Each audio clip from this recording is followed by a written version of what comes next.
like to warmly welcome the Secretary General, distinguished presidents, prime ministers, ministers, and other high-level representatives present in the Security Council chamber.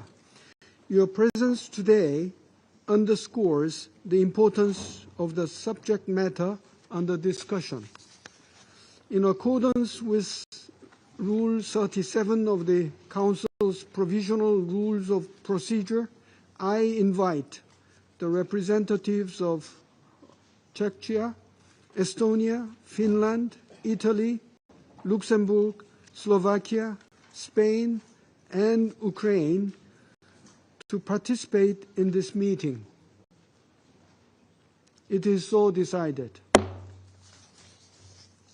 In accordance with the Rule 39 of the Council's Provisional Rules of Procedure, I also invite His Excellency Mr. Antonio Costa, President of the European Council, to participate in this meeting.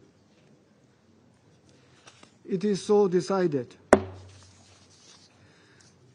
The Security Council will now begin its consideration of item 2 of the agenda. I now give the floor to the Secretary General, His Excellency Mr. Antonio Guterres. Mr. President, Excellencies, in February, this Council marked 3 years since the Russian Federation launched its full-scale invasion of Ukraine, a war that has brought immense suffering and instability to the region and beyond. On that occasion, this Council and the General Assembly adopted resolutions calling for its swift end and for a lasting peace.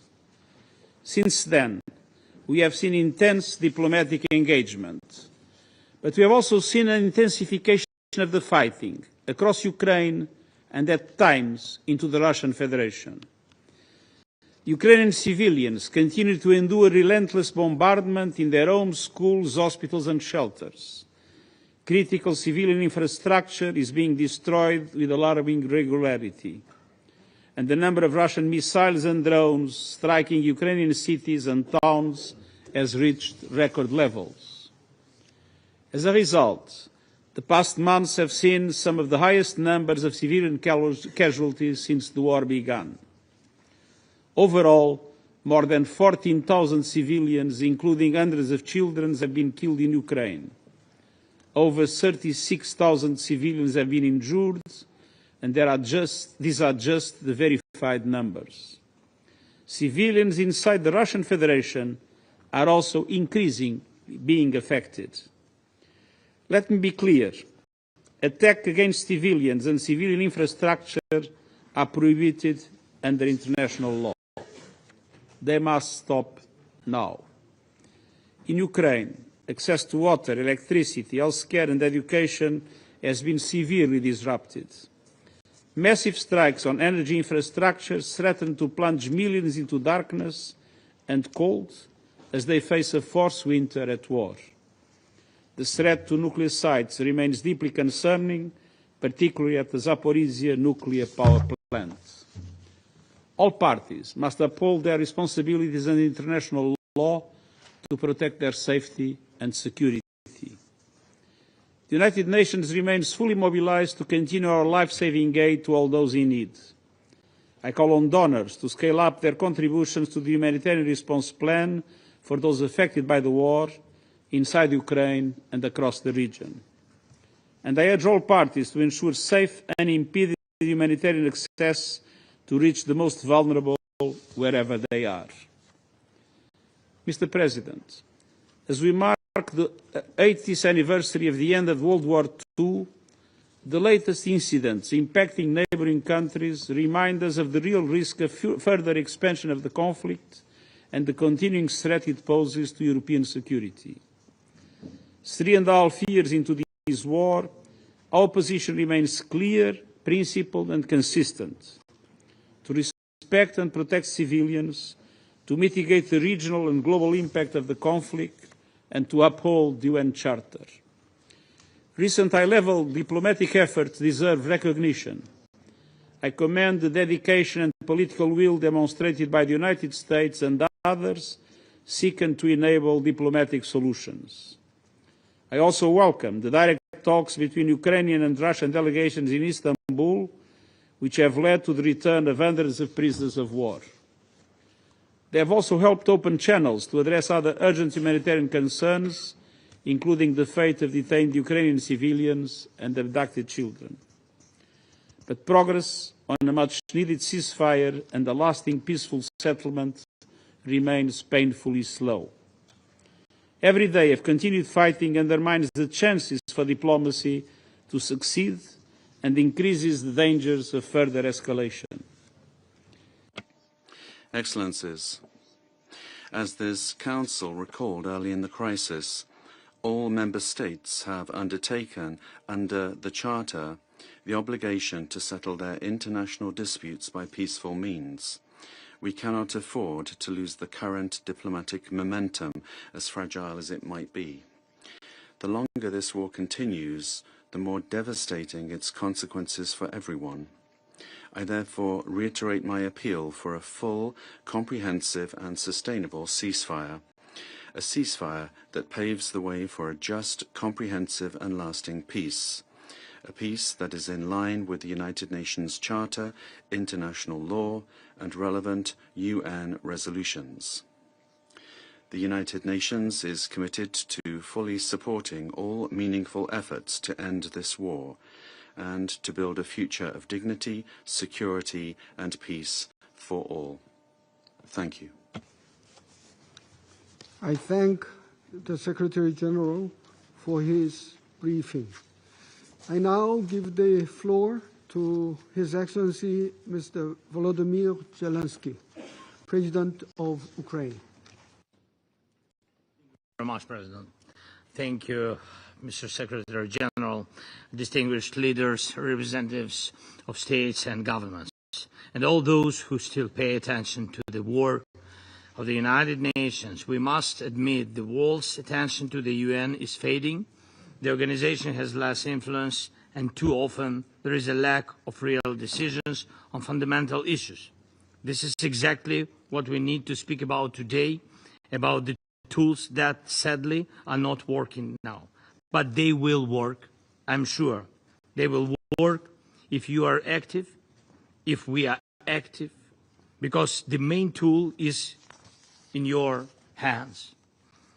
First of all, I thank the Republic of Korea for this meeting of the Security Council and for the opportunity to call for peace. Today, there will be a clear call for peace in this Council. And here is one of the main distortions of our time. Whom must we call to peace, and on whom must we press to achieve it? One of the permanent members of this Council is doing everything to prolong the largest war in Europe since World War II. Russia does this with impunity, using its veto power, buying influence, and keeping peace on hold. The Russian representative is here, but of course not the one who makes the real decisions. That man fears to sit face to face with Ukraine and the world and openly admit he wants only war. Instead, Putin sends delegates who cannot and don't want to stop the bloodshed. And when he appears abroad, in Beijing or somewhere else, it's only to buy more time for killing, pretending he seeks diplomacy. Putin only cares about using every meeting, every chance to keep the war going. Each day, Russia kills our people, destroys our cities, and leaves no sign it will ever return to the principles of the UN Charter. China is also represented here, a powerful nation on which Russia now depends completely. If China truly wanted this war to stop, it could compel Moscow to end the invasion. Without China, Putin's Russia is nothing. Yet too often, China stays silent and distant instead of active for peace. The United States of America is present here as well, a strong nation that supports our defense, and we've said yes to every proposal from the US president for a ceasefire and talks with Russia to bring peace. But Russia always says no, or tries to confuse everyone so that even a ceasefire can't happen.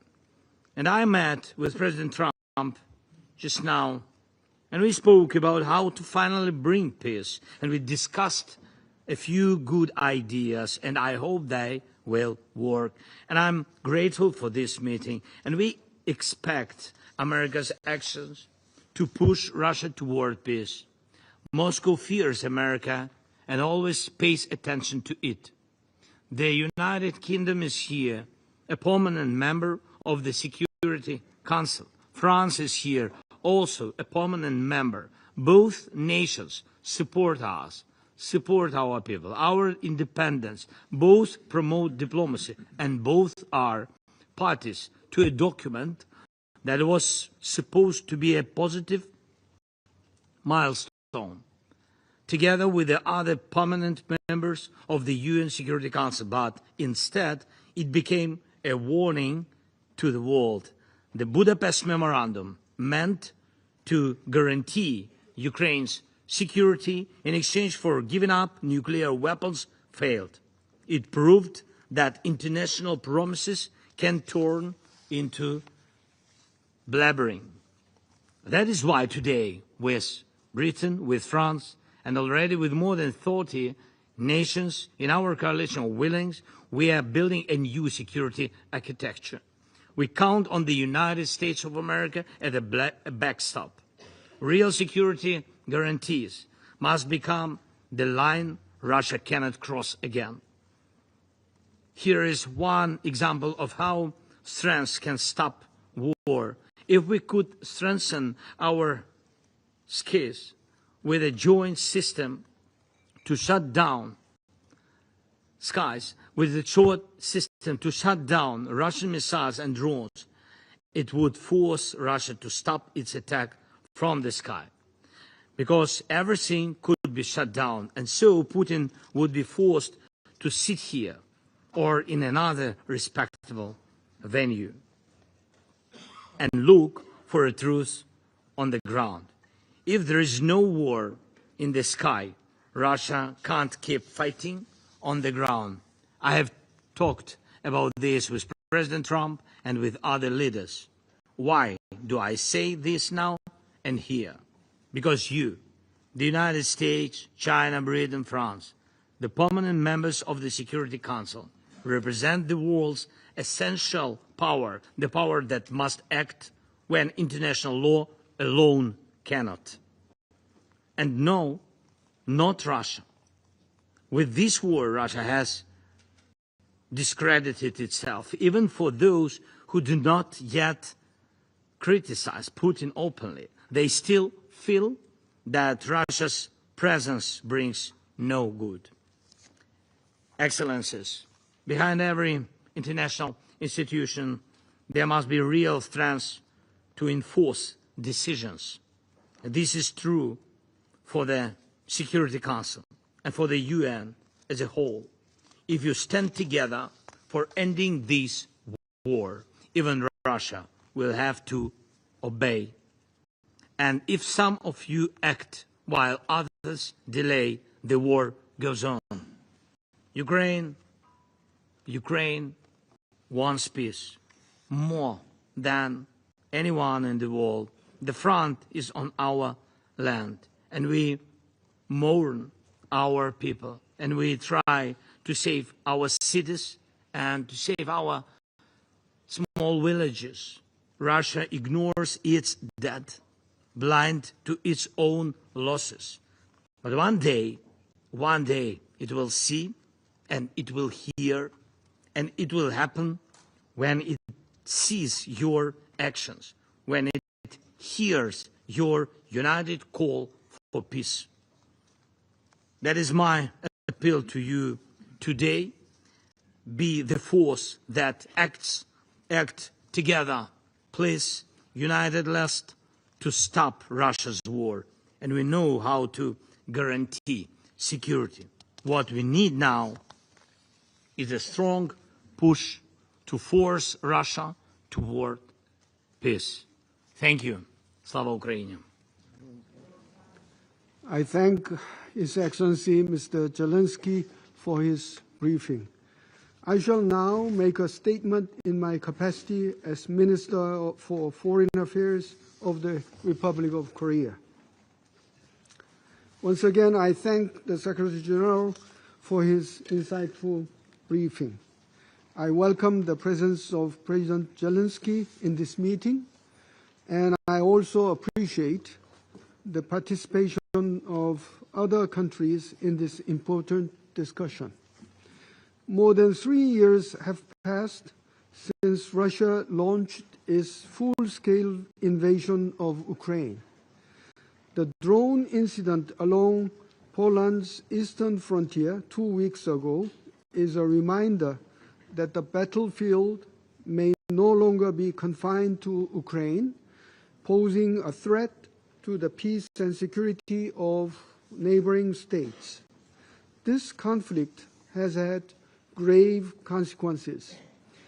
Indiscriminate attacks on civilians and civilian infrastructure continue in clear violation of international humanitarian law.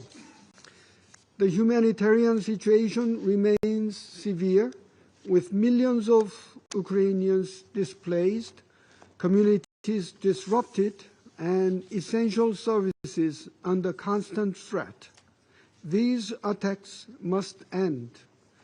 The Republic of Korea reaffirms its unwavering commitment to respect for internationally recognized borders, and in particular to upholding the sovereignty, independence, and territorial integrity of Ukraine. We also, once again, call for the full, immediate, and unconditional cessation of hostilities. This is essential to prevent further civilian casualties and to create the conditions for dialogue and negotiations. Peace, together with recovery and reconstruction, is essential to alleviating the suffering of Ukrainian civilians. Korea has supported Ukraine in areas such as energy, infrastructure, healthcare, and education, and will continue to consider further measures. Korea also acknowledges the initiatives of the international community, including the adoption of resolutions in both the General Assembly and the Security Council last February, which implore a swift end of the war.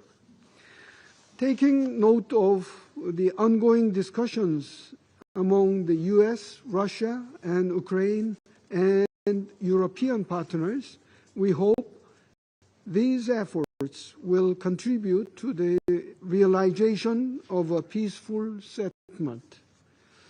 Excellencies, we remain gravely concerned about military cooperation between the DPRK and Russia, including transfers of ballistic missiles and arms, as well as troop deployments. These actions constitute clear violations of the UN Charter and of relevant Security Council resolutions unanimously adopted by this body. Such cooperation undermines the global non-proliferation regime, prolongs the conflict in Ukraine, and raises serious security concerns on the Korean Peninsula. The DPRK's involvement demonstrates that this war is not an issue for Europe alone. Its repercussions reach other regions, including Northeast Asia, underscoring the fact that this conflict threatens international peace and security as a whole. We urge both Russia and the DPRK to immediately cease all activities that violate relevant Security Council resolutions. Excellencies, the Security Council carries the primary responsibility for the maintenance of international peace and security. All members must uphold the credibility of this body by ensuring that violations of international law are not ignored. The international community cannot allow aggression to be legitimized or rewarded. Korea will continue to support international efforts aimed at achieving a just and sustainable peace in Ukraine. Such peace must be based on the principles of the UN Charter, including respect for sovereignty, independence, and territorial integrity.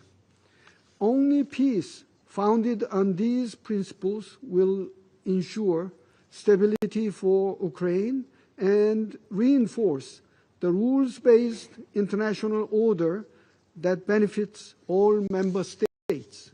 We will remain actively engaged with partners in pursuit of this goal for the sake of the people of Ukraine. I now resume my functions as President of the Council.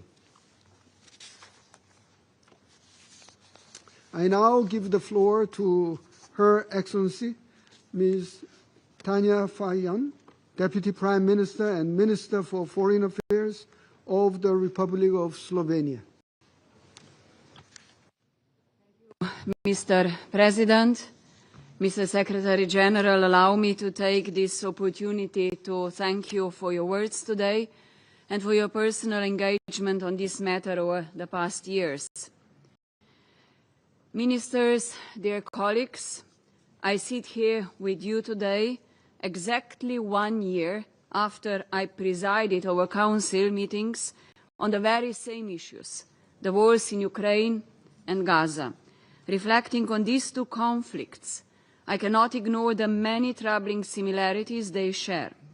In both cases, there is aggression by the Russian Federation in Ukraine and by Israel in Gaza, directed against significantly smaller countries.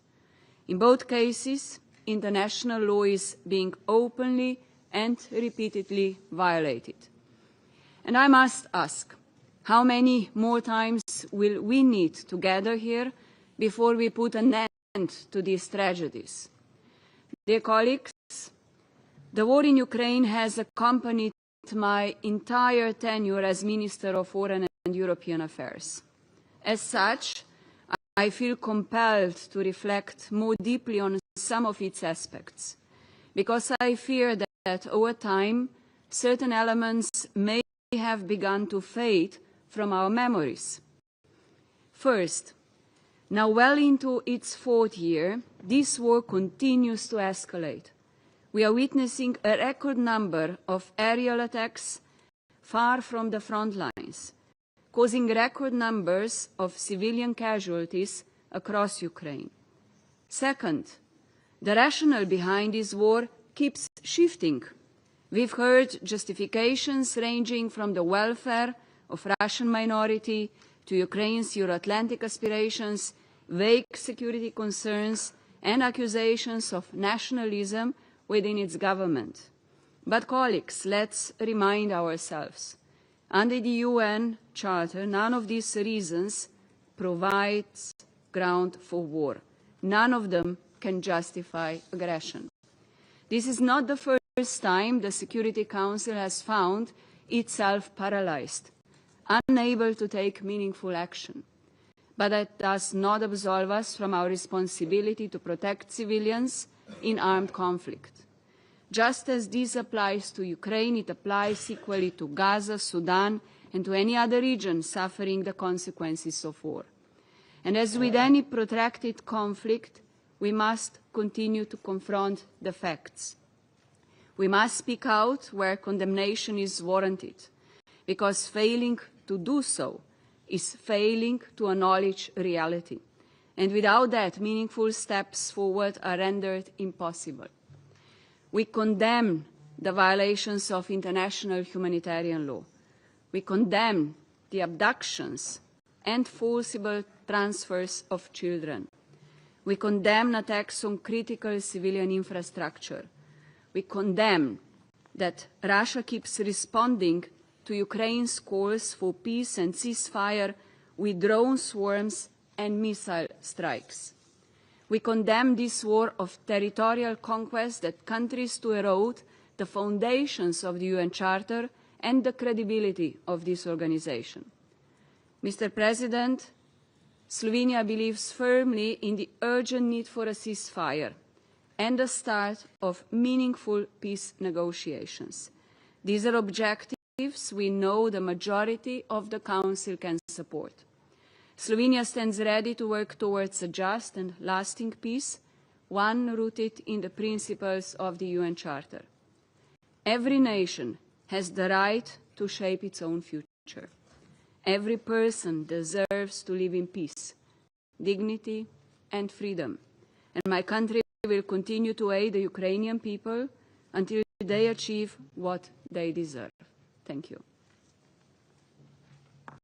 I thank Her Excellency Ms. Fayon for the statement.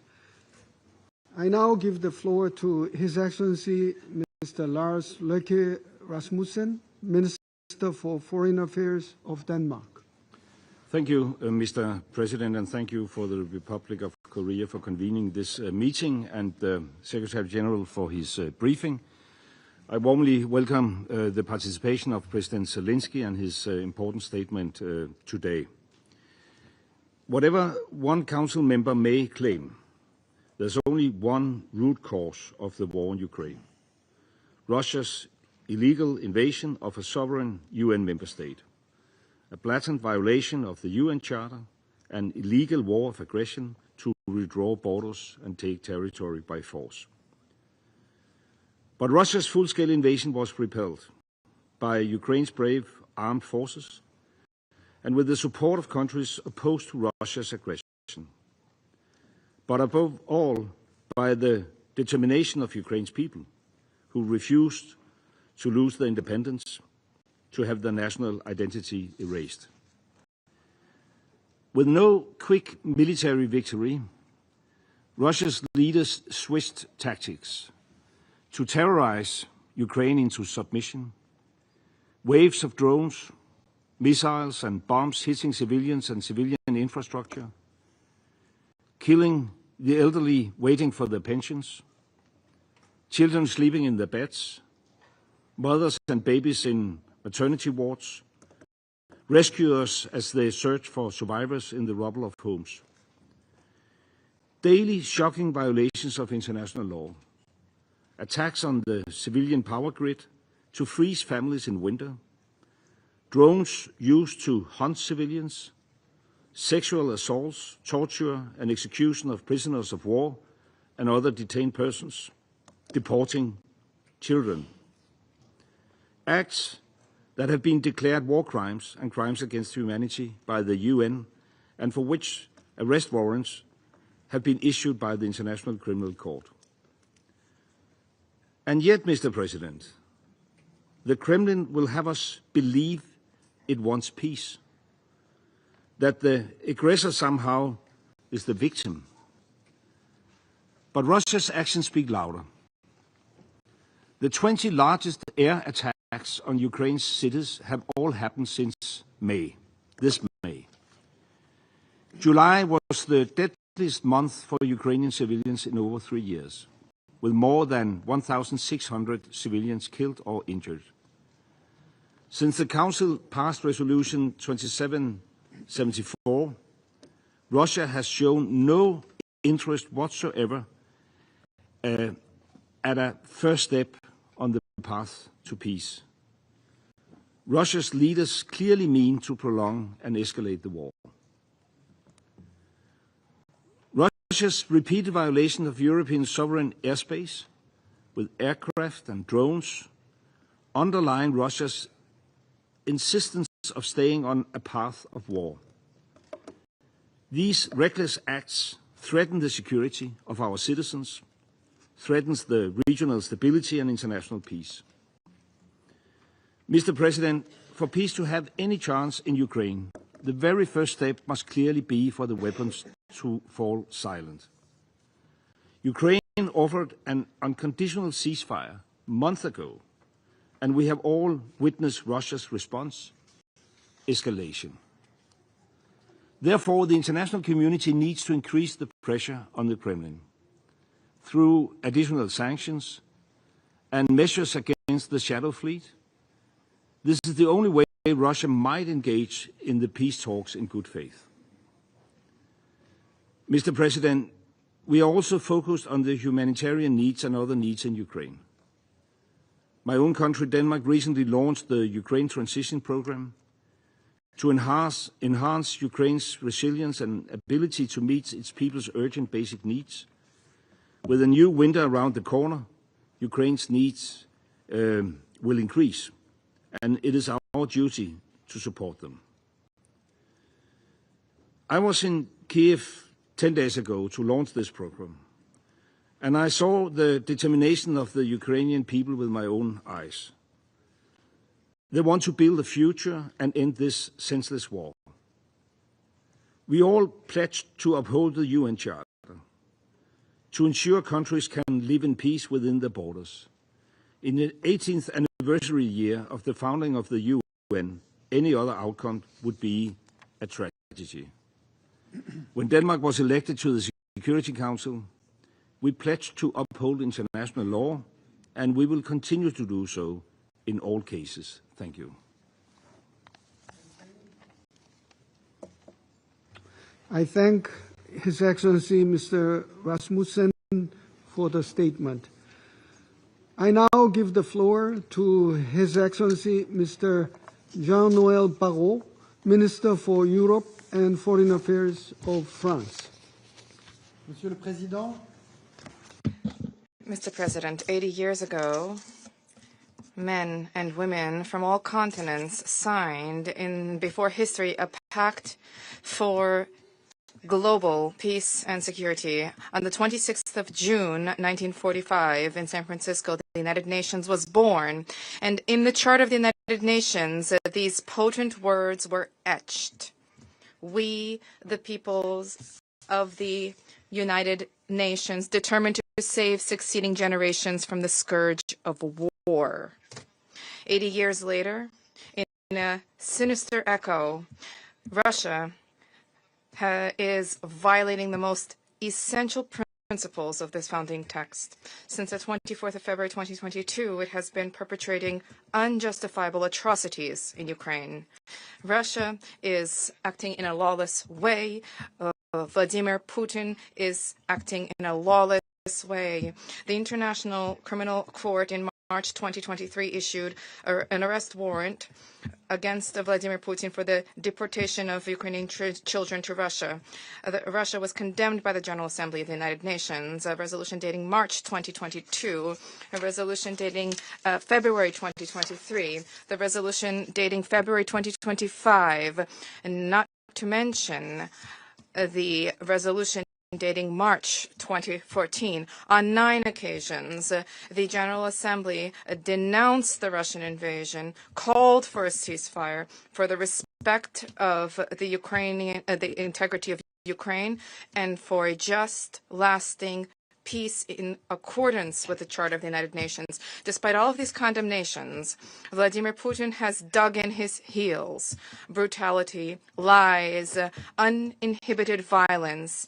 Thousands of Russian and Ukrainian lives have been sacrificed. To what end to realize an imperialist a fantasy to quench imperial thirst. But frankly speaking, it is clear that Russia has failed. President Trump stated today that it is a paper tiger. Less than 1% of Ukrainian territory has been conquered over the past 1,000 days of war. Civilian Russian economy is flailing, asphyxiated by the war economy and by sanctions, which Vladimir Putin continues to expose his own population to. And in order to mask its failure, the Kremlin has redoubled its violent and aggressive stance. To mask the failure, Vladimir Putin has rained fire on cities of Bucha, Irpin, Mariupol, Dnipro, Kharkiv, Odessa, Chernihiv, Zaporizhia, and Kherson. These are martyrized cities, heroic cities. Each night, hundreds of drones and missiles target homes, target schools, target hospitals. Russia has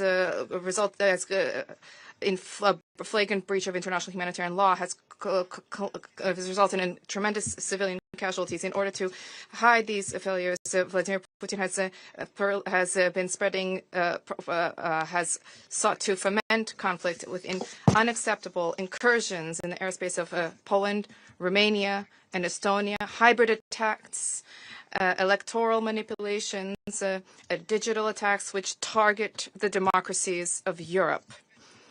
This will not work. Nothing will cause the Ukrainian spirit of resistance to fail. Nothing will weaken our support for Ukraine. And the principles of the Charter in Russia is making a very significant error if it continues to doubt the unity and the resolution of NATO allies, if it continues to pursue its dangerous escalation on the eastern flank of Europe.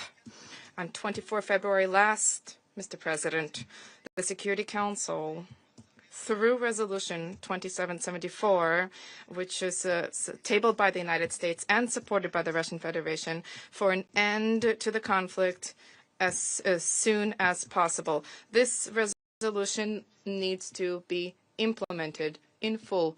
We want peace. Ukraine wants peace. Ukraine is only asking for one thing, namely respect for its right to itself determine its future, respect for the right of its people themselves, which is set out under the Charter. These are non-negotiable principles, and it is applicable to Kiev and throughout the world. This is the very principle of the existence of our nations, and it is incumbent upon us as members of the Security Council to uphold this. Mr. President, Russia is lawless. Russia is failing. Ukraine wants peace. Ukraine wants freedom. At this table, and it should have full support. Thank you. His Excellency, Ms. Baron, for the statement. I now give the floor to Her Excellency, Ms. Yvette Cooper, MP, Secretary of State for Foreign, Commonwealth and Development Affairs of the United Kingdom. Thank you, Mr. President. Thank you to the Secretary General for his briefing, and thank you to President Zelensky and Minister Sibiya. The United Kingdom commends you for your leadership and your determination. Thank you too for welcoming me to Kyiv 2 weeks ago, where I saw firsthand the impact of Russia's brutal war.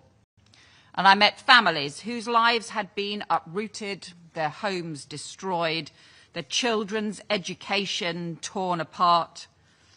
But as Putin cynically stalls on peace, I also saw a nation resolute in its fight. And I saw the strength and the courage of the Ukrainian people, the soldiers, civilians, the mothers and fathers, first responders, healthcare workers, who are standing up to defend their homes and their land. Russia's illegal and unprovoked war of aggression is not just a test of Ukrainian resilience and security. It is an assault on the United Nations Charter and its most foundational principles: respect for sovereignty and for territorial integrity, principles on which we all depend every day and feel acutely whenever they are threatened. And it is an assault on the UN Charter by a member of this Security Council. President Zelensky has made clear that he wants peace and wants this war to end, that he and Ukraine have supported a full unconditional ceasefire and reaffirmed his readiness to meet President Putin. Alongside European partners, the US and President Trump are working to support a peace process, but Putin continues to choose war. He has rejected calls for a meaningful ceasefire. He has refused even to meet President Zelensky in a neutral venue. And Putin's strategy includes the forced deportation, indoctrination, and militarization of children. It includes the intensifying of targets against civilians, strikes on Ukrainian cities and critical infrastructure, on families as they sleep in their beds at night. Civilian casualties have risen nearly 40%, with children killed in playgrounds, diplomatic premises and government buildings damaged, hospitals and schools destroyed. And these are not accidents of war. They are the result of a cruel strategy targeting the people and communities of Ukraine. But anyone who knows Ukrainians knows that this will never succeed, because their determination to hold on to their freedom, to protect their families, their nation, far exceeds Russia's ability to take those things away. And indeed, what we have seen is Ukraine repeatedly undermine Russia's military goals, so that despite the huge Russian mobilization attempts in the last 3 years, their overall impact on their military goals has been minimal. In this war that they started, their losses are now 20 times higher than were Soviet losses in Afghanistan. In this war that they are continuing to pursue, they are struggling to recruit. And in some areas, their stocks are so low they have resorted to using military equipment from the 1950s. What is this for? Because as Ukraine stands firm against Russia, the United Kingdom stands firm with Ukraine. We know that Ukraine's security is our security, and all of us depend on upholding the UN Charter.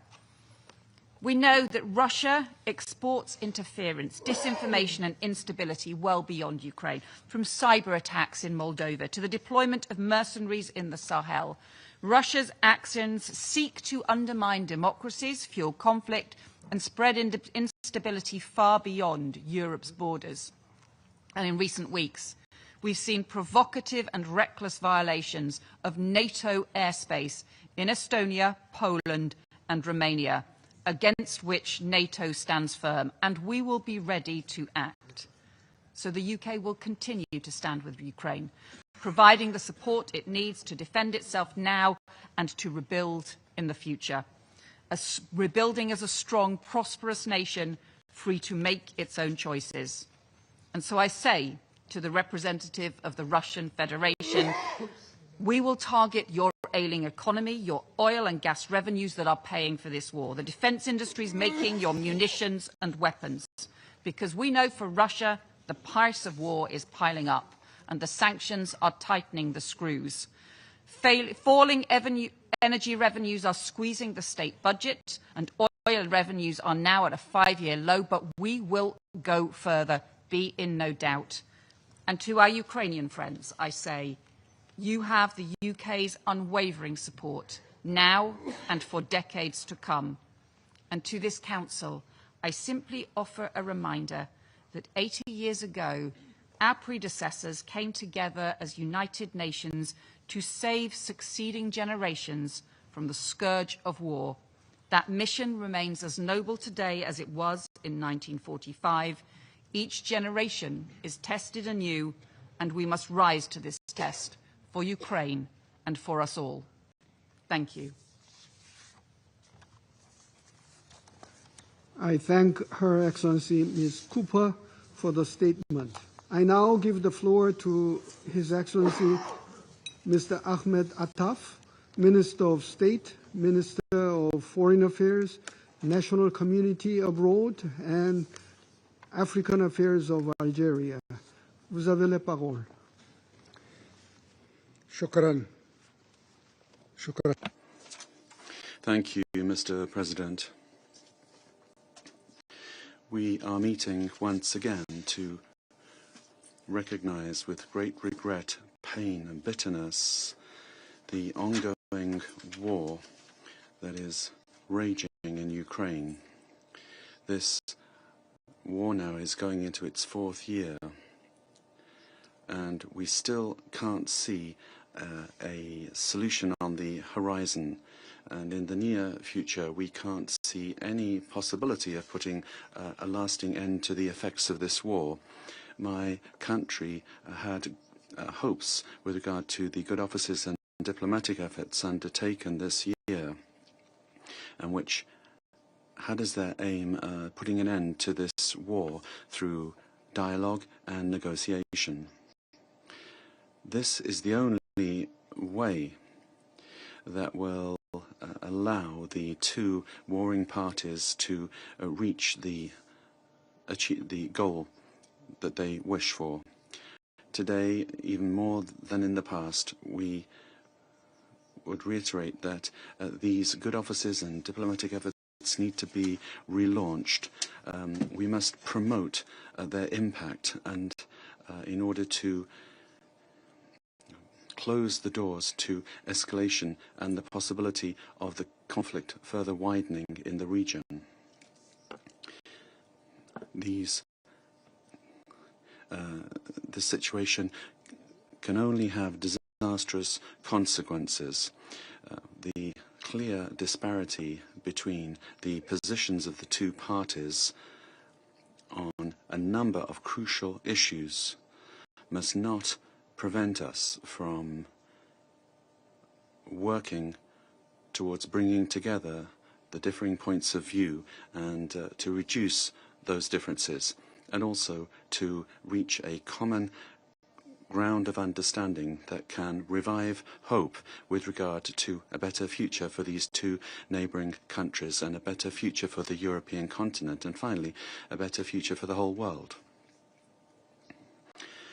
Algeria is one of the countries that is firmly convinced that when we talk about the Russian-Ukrainian war, what we're speaking about is a conflict where all parties are suffering damage and loss, and no party is benefiting. All parties are losing out here. Nobody is winning. Each party is facing considerable negative effects that threaten Europe and the whole world. Bilaterally, this war has cost the two parties, Russia and Ukraine, cost them considerable losses that cannot be measured, losses in human lives, losses in terms of the infrastructure that's been destroyed, and losses with regard to the huge economic, political and social burdens that this war has brought about for both countries. At a regional level, this war has brought the whole European continent into its most serious crisis since the Second World War, in terms of security, politics and the economy, but also in cultural terms. Globally, the repercussions of this war have been felt in all regions of the world without exception. These effects have affected those countries near and far, be that in terms of food security and energy security, or with regard to its harmful effect on international relations, its effect on polarization, deepening divides, and the crisis now affecting the collective security system. All of this has stemmed from this war.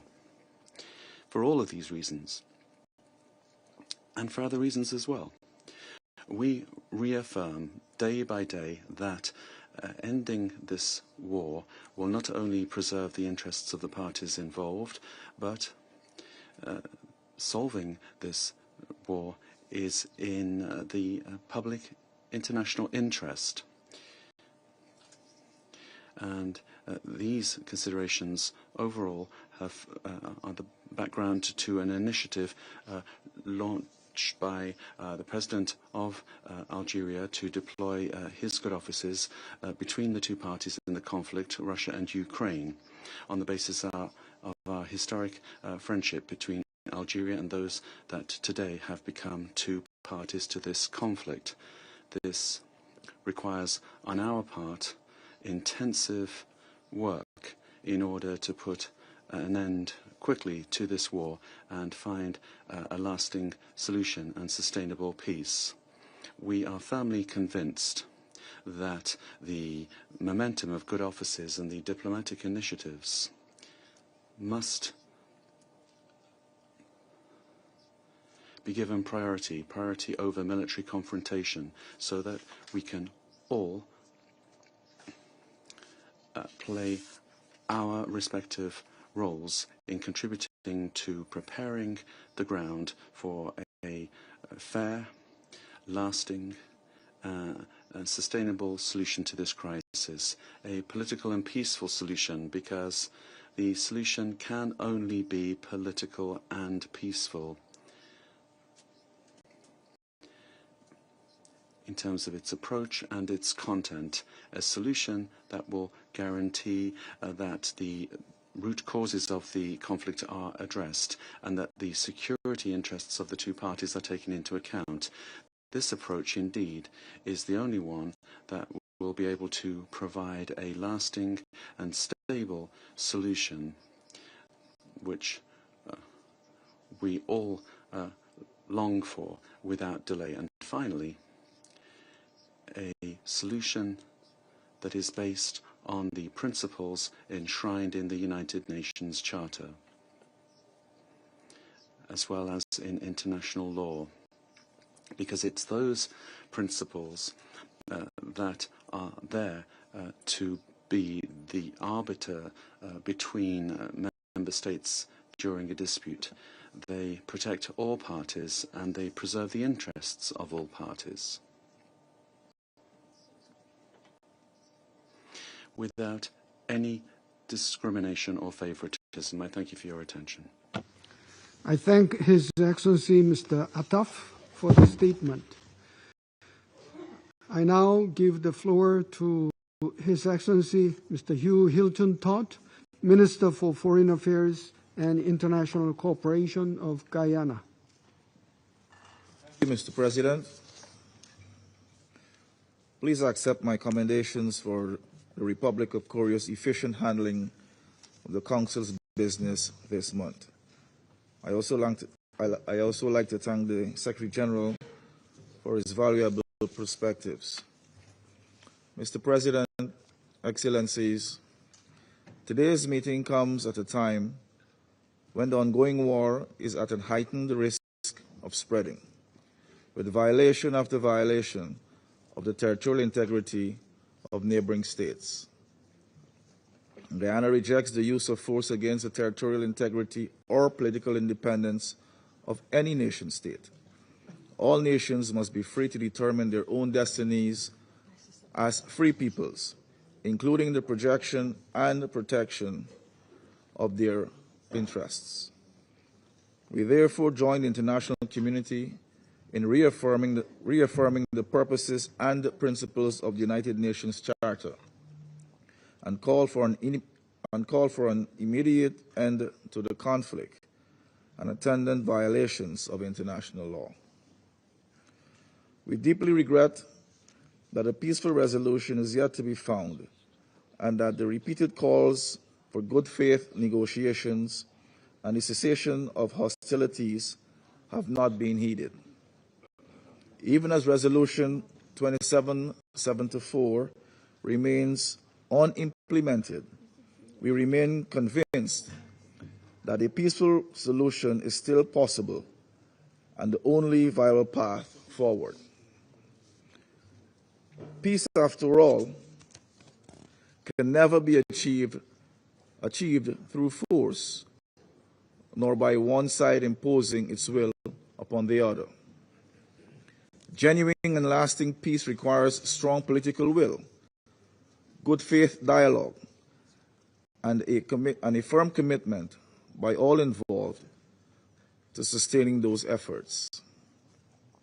Mr. President, Excellencies, as the search for a solution continues, we, the members of the Security Council, must be concerned with the repeated and persistent violations of international law that are taking place. Violations that have placed civilians in Ukraine and Russia squarely at the mercy of combatants. The protections granted to them under international humanitarian law have been stripped away, and they have become victims of deliberate targeting. Their safety and security are imperiled and their vulnerability exploited for military advantage. Moreover, by abducting children, blocking access to humanitarian aid, and attacking critical civilian infrastructure, the damage wrought on civilian lives continues to magnify. The effects of this situation, including the mass destruction of cities and the prolonged economic, social, and psychological impacts, will be acutely felt for years to come. Children have paid particularly high price on account of the violence meted out, especially in the attacks against schools and hospitals. Guyana has always spoken out firmly against such actions and does so again today. We continue to demand that the parties respect humanitarian principles and uphold their obligations under international humanitarian law and international human rights law. We also recognize that ending such violations would require the complete withdrawal by the Russian Federation of its military forces from the internationally recognized territory of Ukraine. Mr. President, even as we continue to demand an end to the war, we continue to be confronted with multiple allegations of violations of the airspace of neighboring countries. As we have stated in previous occasions, every member state has a legal obligation to uphold the provisions of the United Nations Charter and to respect the territorial integrity of other states. Guyana calls for an end to the ongoing violations, which risk igniting a broader regional conflict. We have said this many times. Attempts to resolve a conflict through military escalation will only exacerbate the situation and make a peaceful resolution more difficult. At this critical juncture, we call for an urgent ceasefire and for the parties to commit more firmly to peace through dialogue. Resolution 2774 must be implemented. Guyana urges the international community to work in concert to support those efforts. We will continue to do our part as a member of this Council. I thank you. I thank His Excellency Mr. Todd for the statement. I now give the floor to His Excellency Mr. Marco A. Rubio, Secretary of State of the United States. Thank you, Mr. President, and all of you for convening here today on this important matter. When President Trump took office, he made it among his highest priorities the restoration of peace anywhere and everywhere in the world where the opportunity presented itself. And it's met with great success in a number of places. We had a conflict between India and Pakistan, which was a very dangerous conflict, and one that he chose to engage in and was able to bring it to, be very involved in bringing it to a cessation of hostilities. When Thailand and Cambodia were engaged in hostilities, the president got involved over a weekend over in the United States and we're able to play a critical role in that regard as well. We are very grateful to some of the countries in this room that were helpful in that regard with the DRC and Rwanda, and work remains to be done. But again, a conflict that presents grave dangers and extraordinary humanitarian challenges. With Azerbaijan and Armenia as well. He has become involved, and we were able to sign an agreement at the White House very recently that hopefully prevents a future conflict which would prove costly and deadly. But the one that's proved to be an extraordinary challenge has been the war in Ukraine, between Russia and Ukraine. The President has worked on it tirelessly, has invested a tremendous amount of his own time, energy, and the highest levels of our government. We have had meetings in Turkey, meetings in Saudi Arabia, meetings in Alaska, countless phone calls, doing everything possible to bring this conflict to a resolution and to an end. A war that cannot end militarily. It will end at a negotiating table. That's where this war will end. But the longer it lasts, the more people will die, the more will be destroyed. Some of the numbers we are seeing in the loss of life among military personnel, for example, on the Russian Federation side, are staggering. Staggering. In 1 month alone, more loss of life than in the entirety of the U.S. engagement in Afghanistan or Iraq. This war has to end, and we have done everything we possibly can and will continue to do everything we possibly can to bring it to an end. Very generous offers have been made. For example, a ceasefire at the current lines of contact, while all the other details on the future of the conflict could be worked out in terms of future territorial lines. The President has shown extraordinary patience in terms of not assessing additional sanctions in the hopes of having a breakthrough in this regard. And all has come to what appears to be not just a stagnant one, but an era, and we've entered a period of what appears to be potential even escalation, with the historically highest number of strikes we've seen over the last few nights and before. And now we are also watching incursions into neighboring airspace by both drones and airplanes. The President is a very patient man. He's very committed to peace, but his patience is not infinite. And as he has said repeatedly, he has before him the opportunity and the options of imposing additional economic costs on the Russian Federation if necessary in order to bring this to an end. He also has before him the option, as he has already chosen to do in some circumstances, to sell defensive weaponry and potentially offensive weaponry so that Ukraine can defend itself from this assault by purchasing that weaponry. So I'm here to say to the Security Council, the United States remains as committed as it has ever been to a peaceful resolution to this dangerous conflict. But there will come a moment in which we will have to conclude that perhaps there is no interest in a peaceful resolution. And then the President has before him real options, which he intends to pursue, as he has made clear today in some of the messages he has put out.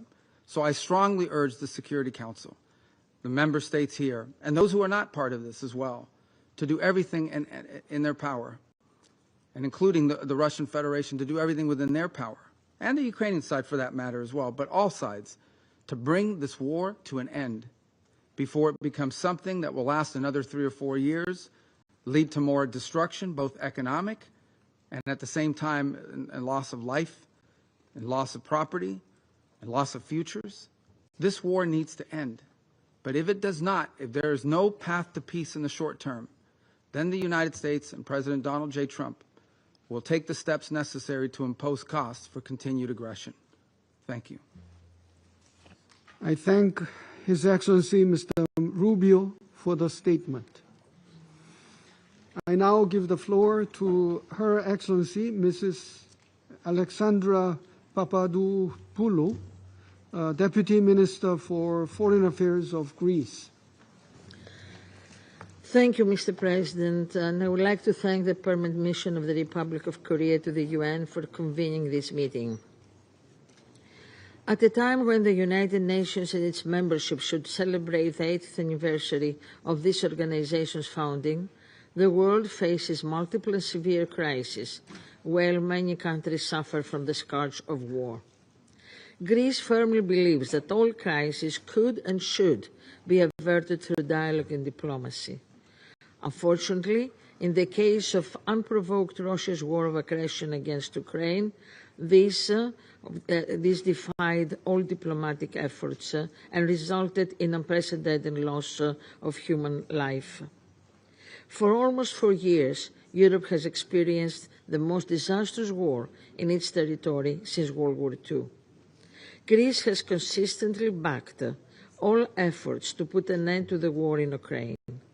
We supported, along with the vast majority of the UN membership, relevant General Assembly resolutions. We assisted this fellow European country in its time of dire need. Above all, we joined our voice with other countries on the need for peace. Greece has welcomed the US-led initiatives and the decisive efforts to stop the bloodshed in Ukraine, firmly believing that the time for peace is long overdue. 3 direct rounds of negotiations between Ukraine and Russia have produced some results with regard to the exchange of prisoners and civilian detainees. Greece welcomes these agreements and their implementation and further calls on Russia to engage in goodwill in further negotiations. We regret that Russia has not yet agreed to a leaders' meeting and that it has shifted away from the path to peace, proceeding to reckless acts that affect EU and NATO borders. As a staunch proponent of international law and the UN Charter, Greece unequivocally condemns any violation of internationally recognized territory by land, air, or sea. Any change of borders as a result of the use of force is unacceptable and sets a dangerous precedent that could incite armed aggression and imitators elsewhere. We desire peace. As Thucydides has taught us, war is a choice, not an inevitability. We call on Russia to choose peace and cease hostilities. Our primary goal now should be a permanent, comprehensive, just and lasting peace settlement that will be fully in line with international law, the UN Charter, the General Assembly resolutions, and the Helsinki Final Act. As a non-permanent member of this Council, Greece stands ready to work in this direction. Lastly, Greece firmly believes that a peaceful resolution for Ukraine without Ukraine is not possible. We likewise view Europe and its nations as an integral part of any solution to end the war. Together with our European partners, we will continue to prioritize Ukrainian, in other words, European security. To that end, we stress that any future peace agreement should be founded on credible and robust security guarantees to preclude the recurrence of war and ensure an independent, democratic, and sovereign future for Ukraine. Thank you. I thank Her Excellency, Mrs. Papadopoulou, for her statement. I now give the floor to His Excellency, Mr. Syed Tariq Fatemi, Special Assistant to the Prime Minister, Minister of State of Pakistan. Thank you, Mr. President. Thank you, Secretary General. I thank the Secretary General for his insightful briefing. I echo his call for peace and the need to bring the protracted conflict in Ukraine to an end. I welcome the Presidents of Ukraine, Greece, France, and Slovenia, as well as the Foreign Ministers of US, UK, and Guyana to this meeting, and the ministers and high-level representatives of other member states. Mr. President, the conflict in Ukraine has raged on for over 3.5 years. It has impacted the regional and international security landscape. Continued fighting has caused immense human suffering. The repercussions of this conflict extend far beyond its geographical expanse. Increased polarization and geopolitical tensions, disruption of supply chains, food and energy insecurity, global inflation, and much more. The Global South has borne a disproportionate brunt of these consequences. Mr. President, we have consistently maintained that there is no military solution here or in the foreseeable future. Every bullet fired, every rocket and drone launched, every life lost moves us further away from peace. We call upon the parties to demonstrate restraint, scrupulously adhere to the international humanitarian law, and make meaningful strides towards de-escalation. Mr. President, given the complex historical context and the intricate nature of this conflict, the logic of singling out third countries and placing this blame elsewhere is not conducive to the pursuit of peace. Mr. President, a glimmer of hope did emerge at the start of the year to pursue the path of dialogue and diplomacy. The Security Council adopted Resolution 2774, mourning the tragic losses of life, reaffirming the Charter's principle to peacefully settle disputes, imploring a swift and end to the conflict, and urging a lasting peace between Ukraine and Russia. Pakistan supported this resolution. Pakistan also welcomed the ensuing political engagement, including direct talks between Russia and Ukraine, facilitated by the US President himself. It generated optimism for an early end to this conflict. We certainly hope that these efforts will bear fruit. Our collective priority must be to silence the guns and create conditions for a negotiated settlement. As an ardent advocate for peace and a firm believer in the power of dialogue and diplomacy, we will support all endeavors aimed at resolving the issue peacefully. That was also the spirit of Resolution 2788 adopted by the Council in July. Mr. President, the path of peace is the only responsible choice.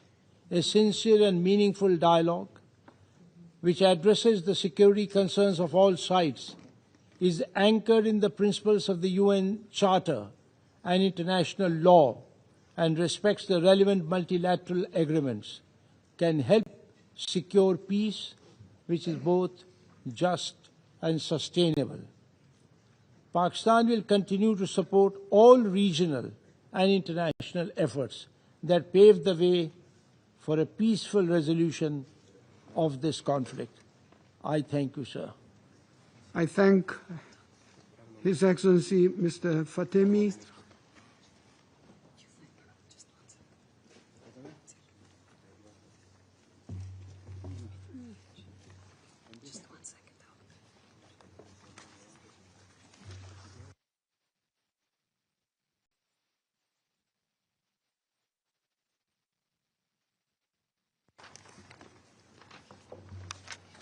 Okay.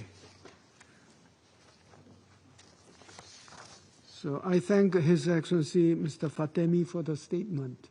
Thank you. I now give the floor to His Excellency Mr. Javier Martinez Achav Vasquez, Minister for Foreign Affairs of Panama. Good afternoon, Mr. President, Excellencies. Panama would like to thank the Secretary General, Mr. Antonio Guterres, for the information provided regarding the conflict in Ukraine. We welcome the presence of the various countries who join us once again today to address the situation regarding the conflict between the Russian Federation and Ukraine. Since the beginning of the Russian invasion in 2022, Panama has reiterated its concern over the breakdown of international peace and security, as well as the dire consequences of this war, which first and foremost affect the civilian population. We are entering the fourth year of this war, whose origin, stemming from the invasion of a sovereign state, has been the subject of numerous unsuccessful meetings of this Council. In this regard, Panama, respectful of international law, rejects any violation of the sovereignty, political independence, and territorial integrity of Ukraine, and we condemn the use of force by one state against another. We reaffirm the primacy of these principles, not as a rhetorical exercise or an abstract aspiration, but rather as a moral and legal obligation incumbent upon the entire international community, principles that must be safeguarded and defended wherever they are under threat. The recent violation of the airspace of Poland and Romania, as well as yesterday's meeting called in response to the incursion of Russian combat aircraft into Estonian airspace, are troubling signs of the escalation in the conflict, which undermines the recent diplomatic efforts promoted by the United States with the support of European countries to bring an end to this war. Panama reiterates that dialogue is the only path to the peaceful resolution of this conflict, that with the necessary political will, it is possible to establish the conditions that guarantee respect for international obligations and safeguard peace and security. All of this within a broad framework of freedom and the sovereign equality of states, with full respect for their sovereignty and territorial integrity. This war, the most devastating in Europe since 1945, with a humanitarian crisis that has led to high numbers of civilian and military deaths, injuries, disappearances and displacements, and which has also driven an unprecedented increase in global military spending, this war must come to an end. The effects of this tragedy are not confined to a single region. Its humanitarian, economic and political repercussions are global in nature and are felt in all areas. For 80 years, Panama has upheld the principles enshrined in the Charter of the United Nations and in international humanitarian law as essential pillars for peaceful coexistence between peoples. Our country has maintained that respect for these norms is the greatest contribution that we can offer humanity in order to preserve future generations from the scourge of war. Today, we reaffirm the validity of their normative value and the preservation of their integrity and universality as indispensable elements to guarantee the stability of the international order and respect for human rights. For Panama, multilateralism constitutes an indispensable tool for success and an example of effective international cooperation which, from our own experience, we can say has proven its effectiveness in promoting peace, resolving conflicts peacefully, and helping to confront the common challenges of the present and of the future. Mr. President, only with the will of each member state of this Council and the readiness to transform rhetoric into actions for peace can we demonstrate the effectiveness of this United Nations body and our ability to bring peace to peoples suffering the consequences of war. Panama expresses its hope that all parties involved will act with determination to achieve, without delay, a just and lasting peace, one that respects the sovereignty and territorial integrity of Ukraine and the human rights of all those people affected. Thank you very much. I thank His Excellency Mr. Acha Vasquez for the statement. I now give the floor to the representative of China. President, I thank Secretary General Guterres for his briefing. Allow me to make 4 points. First, dialogue and negotiations remain the fundamental path forward. Recently, positive momentum has emerged in the dialogue and negotiations on the Ukraine crisis, with key parties holding a series of engagements and talks. However, significant differences remain in their positions and demands. The parties to the conflict should intensify their efforts, demonstrate political will, show flexibility, and take seriously and address properly each other's legitimate security concerns, so as to reach a comprehensive, lasting, and binding peace agreement at an early date. Second, promoting de-escalation is a pressing priority. At present, there are no signs of a halt to hostilities on the ground. The parties to the conflict continue to carry out large-scale drone and missile attacks, and substantial quantities of arms and ammunition continue to flow into the battlefield. China has consistently called for adherence to the three principles of no expansion of the battlefield, no escalation of the fighting, and no fanning up the flame by any party. We hope all parties will play a constructive role in de-escalating the situation and in creating the necessary conditions for a ceasefire and the cessation of hostilities at an early date. Third, alleviating the humanitarian crisis is a moral imperative. Civilians are the greatest victims of war. Each additional day of conflict brings an additional day of suffering to the people. The parties to the conflict should exercise restraint, strictly abide by international humanitarian law, and refrain under all circumstances from attacking civilians and civilian infrastructure, and avoid the use of WMDs. The international community should step up its humanitarian assistance efforts in order to help those affected by the crisis overcome their difficulties. Fourth, containing the spillover effects of the crisis is a shared responsibility. The crisis has taken a big toll on global economic development, with developing countries bearing the brunt.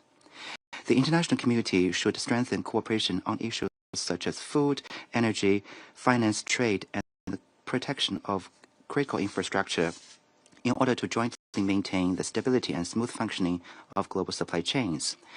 Abusing unilateral sanctions and long-arm jurisdiction under the pretext of the crisis does not contribute to a political settlement. On the contrary, it creates new problems and should therefore be rejected. President, since the first day of the crisis, China has been upholding an objective and impartial position, calling for a ceasefire and cessation of hostilities, and advocating for peace talks towards a political settlement. Guided by the four shoulds put forth by President Xi Jinping, we have maintained close communication with parties concerned, sent our special envoys for shadow diplomacy and 发起成立乌克兰危机和平之友小组，汇聚和平呼声，促进和平共识，推动和平努力。中方愿同国际社会一道，继续为推动危机的早日政治解决发挥建设性作用。谢谢主席。I thank the representative of China for the statement. I now give the floor to the representative of Sierra Leone.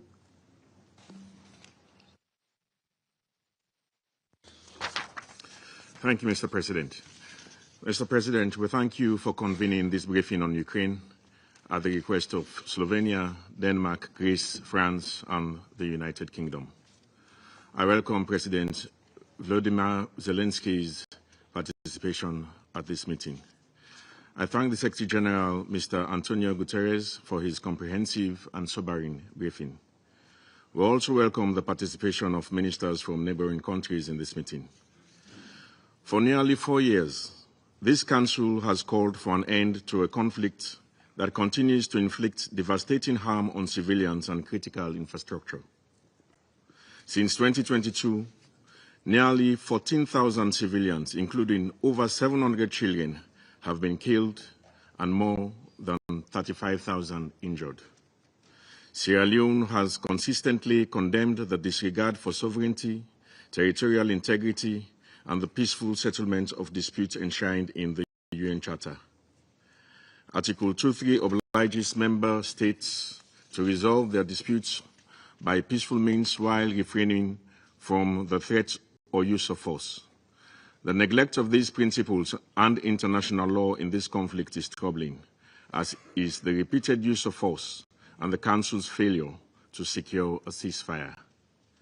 This conflict will not be resolved on the battlefield, but through a negotiated ceasefire and peace agreement that addresses the legitimate concerns of the parties. Mr. President, in light of the foregoing, I wish to make the 4 points. First, international humanitarian law must be respected. Attacks on civilians and civilian infrastructure, whether in Ukraine or Russia, violate the principles of proportionality, precaution, and distinction. Second, the conflict toll on children and women is particularly grave. Thousands of children have been killed, injured, or traumatized, while many women face disproportionate impacts on their livelihoods. We call for the immediate return of Ukrainian children and women's inclusion in peace and recovery processes. Third, humanitarian needs remain immense. Over 12 million people require assistance, with millions displaced internally and across Europe. The destruction of infrastructure, contamination of land by mines, and the onset of winter make unhindered humanitarian access and sustained funding more urgent than ever. Fourth, good faith ceasefire and peace negotiations must be pursued. Confidence-building measures such as prisoner exchanges and the return of children should be built upon. We commend the efforts of Turkey in this regard. We are concerned by violations of the airspace of Poland, Romania, and Estonia, which risk wider escalation. The Security Council must support political dialogue to prevent regional conflagration. The conflict has already severely disrupted global economic supply chains, resulting in shortages and price increases of critical food and fuel supplies. Mr. President, Sierra Leone continues to call for dialogue and diplomacy in line with Article 33 of the Charter as the only path to a just and sustainable peace. We urge negotiations toward a peaceful settlement that respects Ukraine's sovereignty and territorial integrity, while addressing the legitimate security concerns of all parties. I thank you. I thank the representative of Sierra Leone for the statement. I now give the floor to the representative of Somalia. Thank you, Mr. President. We thank the Secretary General for his briefing on the worrying developments in Ukraine and the wider region. We meet today as the war in Ukraine enters yet another difficult chapter and a conflict whose origins stretch back years and whose consequences have rippled far beyond its borders. The latest developments only reinforces the urgency and complexity of the crisis. In that regard, I would like to make the following points. First, we are deeply troubled by the ongoing escalation of attacks impacting civilians and essential civilian infrastructure. Hospitals, schools, and homes must never become casualties of war. Protecting civilians, particularly the most vulnerable among them, and preserving essential infrastructure are obligations enshrined under international law.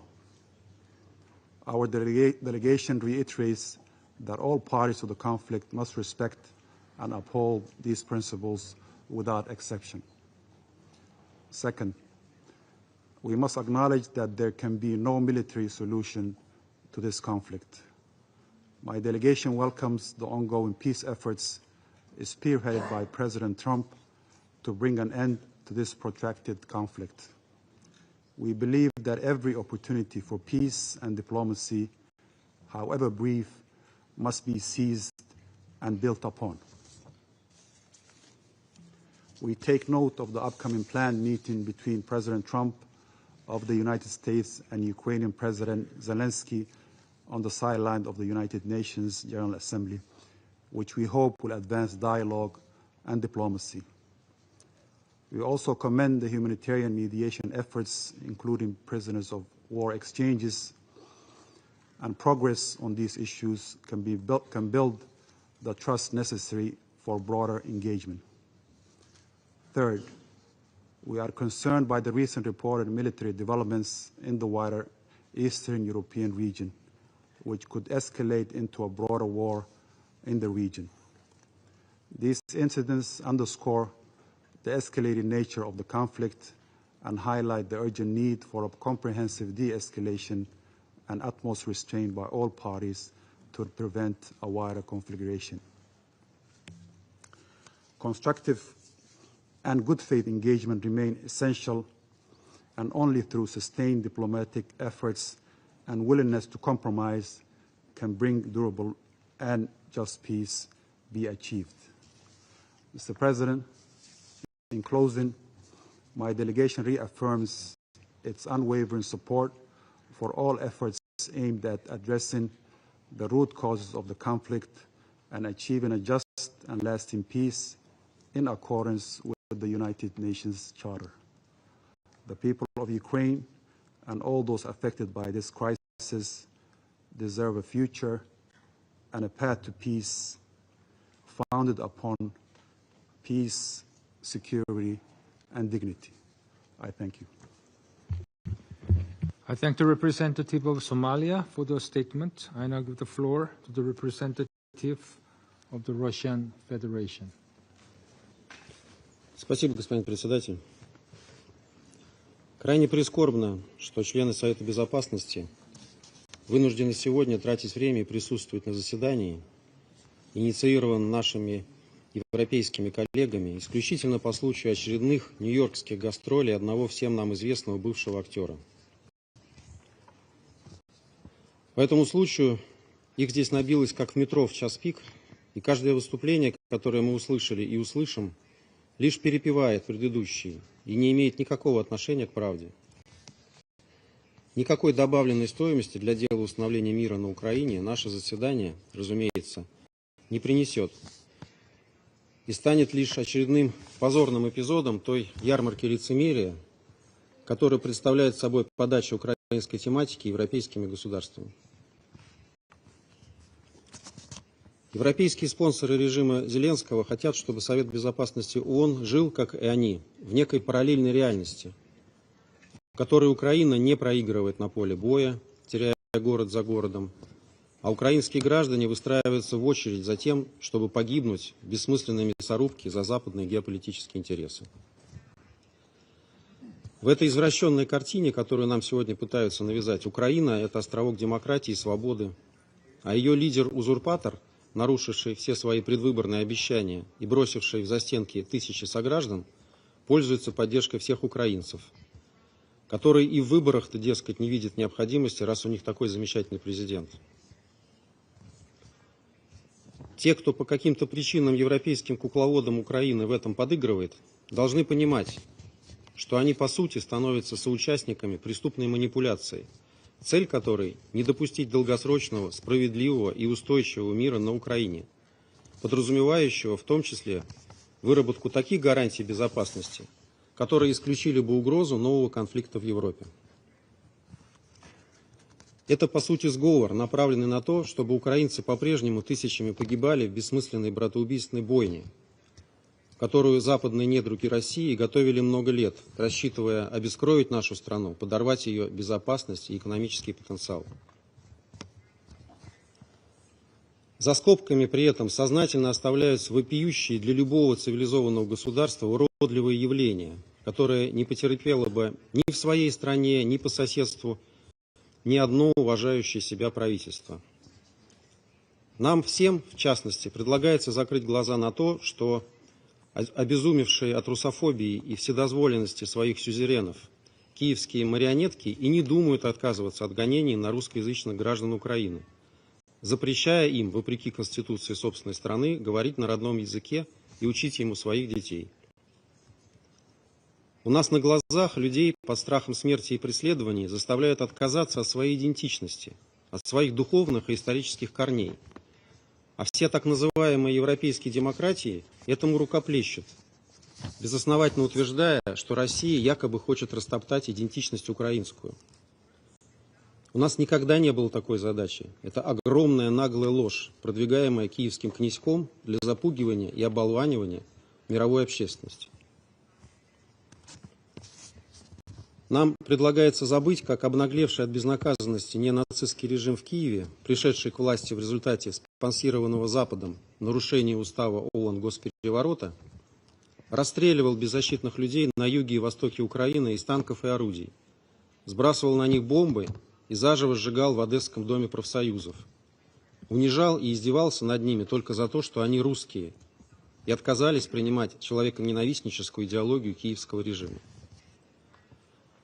А потом его 7 лет под ширмой Минских договоренностей вооружали до зубов, снабжали разведданными и готовили к войне с Россией, как в этом признался ряд отставных европейских политиков, имевших к этому непосредственное отношение. А еще нас призывают не замечать, как на Украине по-прежнему возвеличивают тех, кто в годы Второй мировой войны вместе с нацистами уничтожил сотни тысяч евреев, поляков, русских, цыган, тех же украинцев.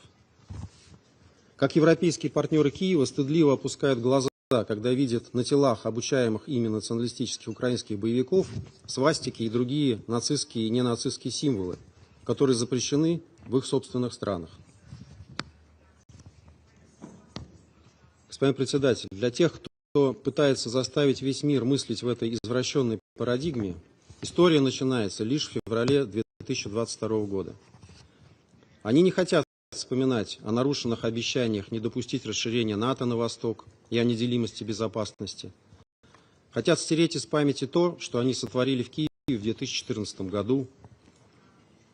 Выдергивают из устава ООН один единственный принцип об уважении территориальной целостности государств, забывая об их суверенном равенстве, о невмешательстве в их внутренние дела и о праве народов на самоопределение.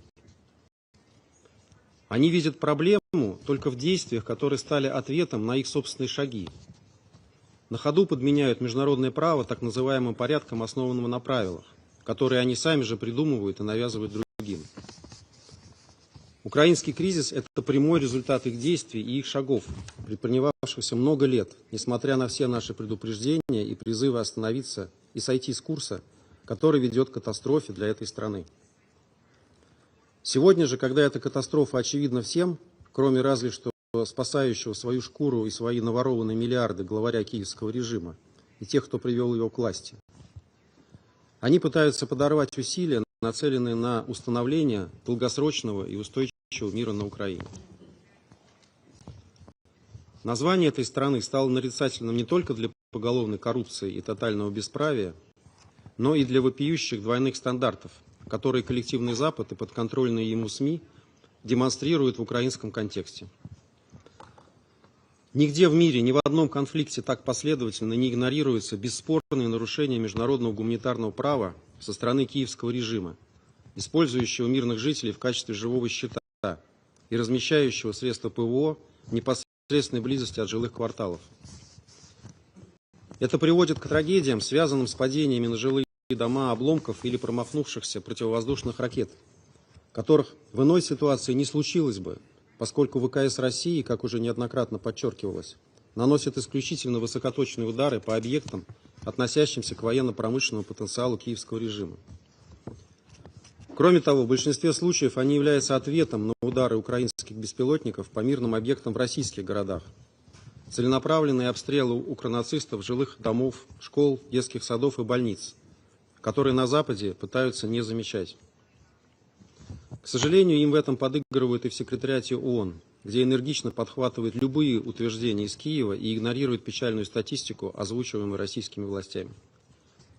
Видим в этом вопиющее нарушение статьи 100 Устава ООН, предписывающей сотрудникам Всемирной организации беспристрастность.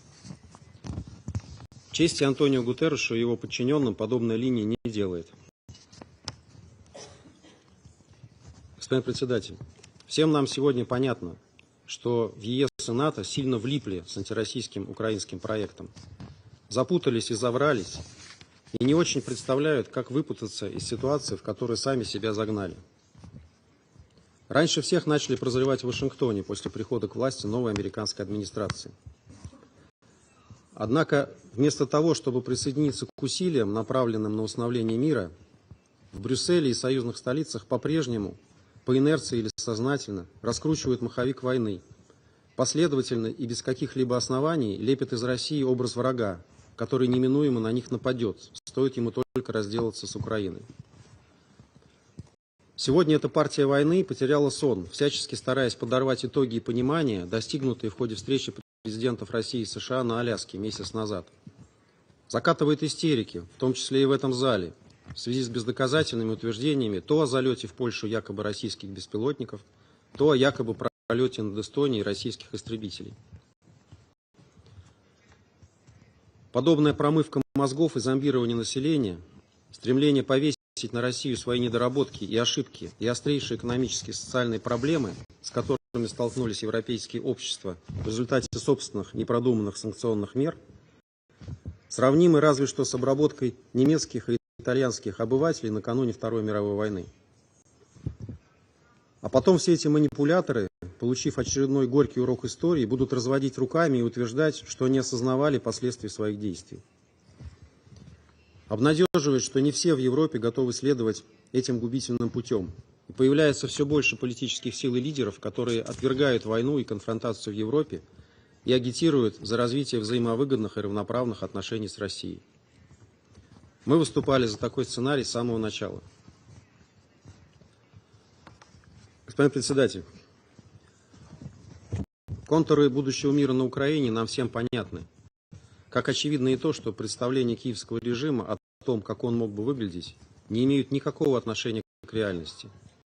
И лишь обрекают новые тысячи не желающих отправляться на фронт украинских граждан на бессмысленную гибель. Только вчера в эфире одного из украинских каналов один из тамошних пропагандистов посетовал, что у украинцев на улицах отлавливают много, но они, цитирую, быстро заканчиваются. В этом циничном заявлении вся суть киевского режима. Вы подписываетесь вместе с ним над подобной незавидной участью оставшихся в живых граждан Украины? Если да, то нам не о чем с вами разговаривать.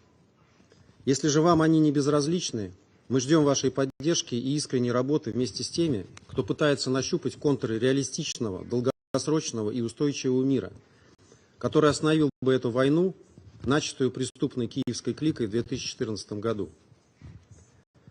Мы не отказываемся ни от каких переговорных форматов, но выступаем исключительно за серьезный, субстантивный и незашоренный разговор. Не отказываемся мы и от переговоров с Украиной, несмотря на крайне сомнительную, мягко говоря, легитимность ее нынешних властей. Оптимальный формат для этого уже найден. Это переговорная площадка в Стамбуле. Обо всем остальном можно будет говорить только после того, как там будут достигнуты значимые экспертные наработки. Пока до этого еще, к сожалению, далеко. Господин председатель, в завершении хотел бы напомнить о пророческих словах, произнесенных на полях недели высокого уровня Генассамблеи 2 года назад польским президентом Анджеем Дудой. Цитирую: «Украина, как утопленник, тянет нас всех на дно». Конец цитаты. Сегодня подобными утопленниками стали уже очень многие из тех, кто выступил в этом зале. Если вас устраивает такая бесславная участь, можете ничего не делать и продолжать в том же духе. Если же нет, то работы предстоит много. Мы к ней были и есть готовы. Теперь ваш черед сделать этот выбор. Благодарю за внимание.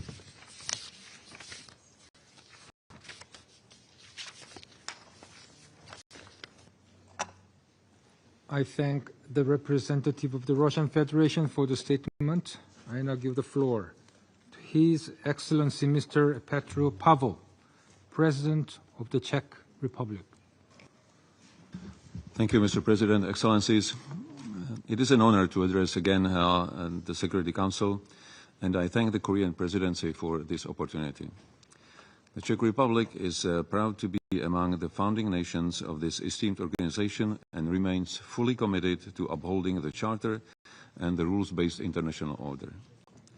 For more than 11 years, these principles have been under direct assault by Russia's ongoing aggression against Ukraine, which continues to suffer daily attacks against civilians, infrastructure, and even foreign diplomatic mission. Russia, for everyone to see, does not seek a peace. Let me state it loud and clear that Russia continues to violate basic principles of the UN Charter, territorial integrity and national sovereignty through its naked attempt to land grab and expansion of sphere of influence. The recent land swap proposals and continued military escalation highlight its disregard for peace and international law. While Russia pretends readiness for dialogue and negotiating process, it systematically breaches the very basic principles of peaceful coexistence among the nations and continues to play for time. And it will continue to do so for as long as the international community allows it. We condemn in the strongest terms possible the recent incursion of Russian drones into Polish airspace. And it was not an isolated incident. It forms part of Russia's deliberate strategy to intimidate its neighbors and test the limits of international law. Czechia stands in full solidarity with Poland, Estonia or Romania and commends their swift and decisive defensive response in the face of this blatant act of aggression. After many years of war, Ukrainians are the ones who want peace in their country the most. Therefore, Ukraine must be a key actor at the peace talks. Any peace agreement must be based on international law, including the UN Charter, and be subject to Ukraine's consent. The aggressor must not be rewarded for unlawful use of force. Accountability and full reparations for the damage caused are essential for a just and lasting peace. Ladies and gentlemen, there can be no doubt Russia's aggressive behavior cannot be appeased. It must be faced with strength and a resolute global response.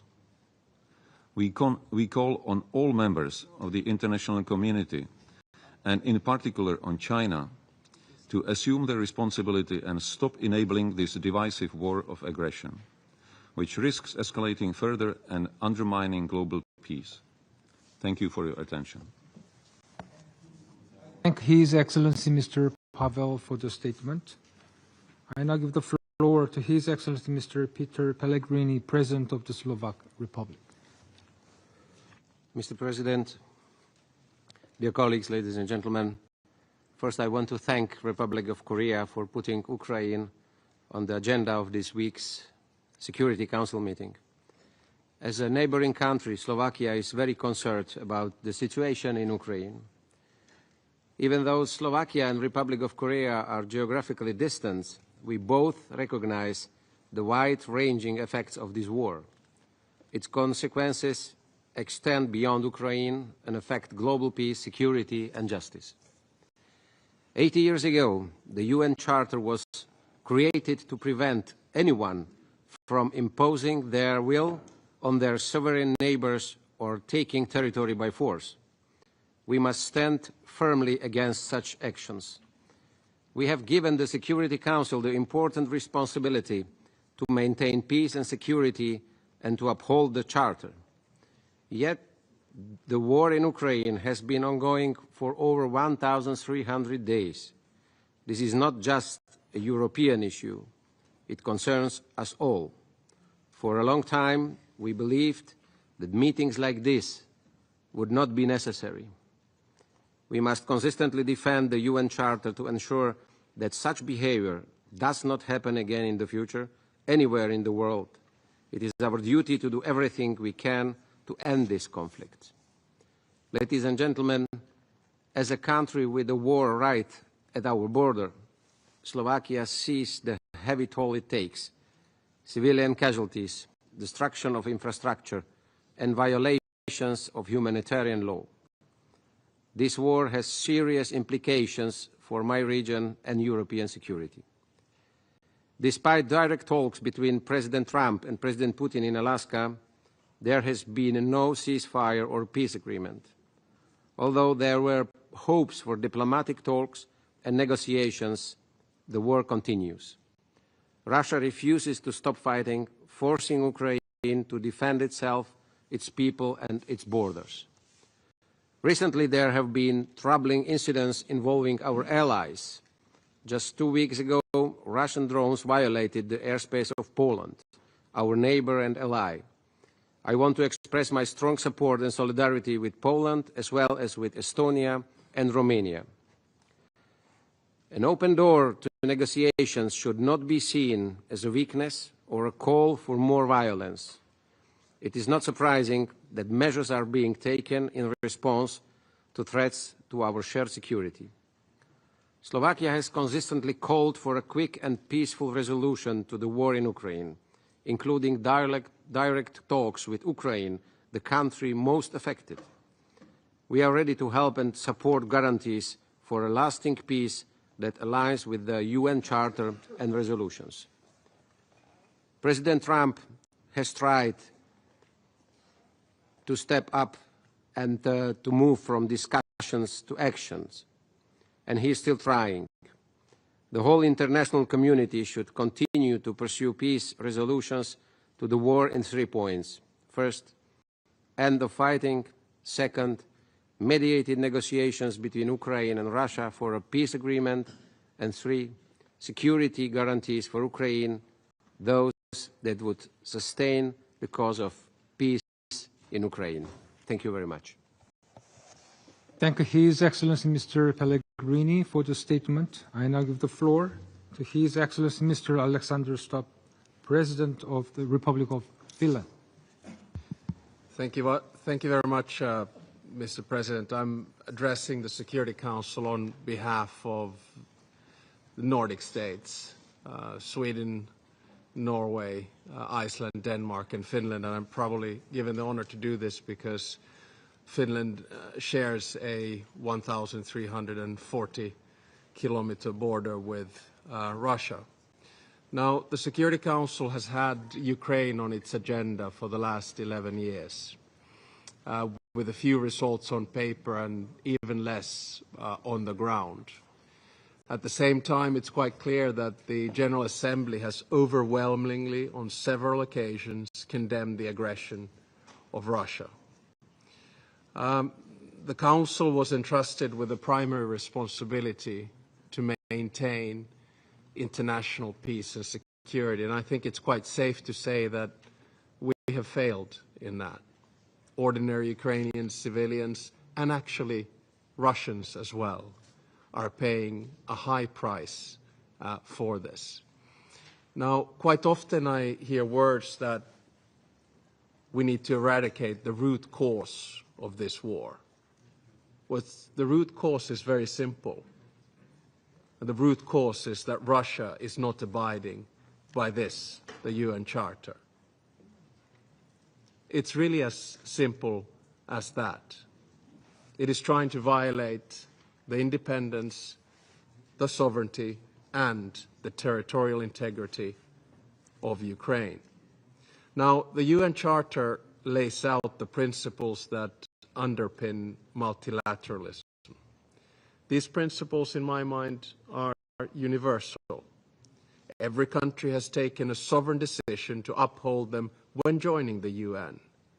They are the minimum common rules at the core of the whole international system. We heard that in a speech from the Secretary General today, and we heard it from the President of the General Assembly. Now, the prohibition of the use of force, sovereign equality, and territorial integrity are fundamental to our coexistence. These rules are violated daily by the Russian Federation in Ukraine. Russia's war of aggression violates the very essence of who we are. It violates the very essence of the UN Charter.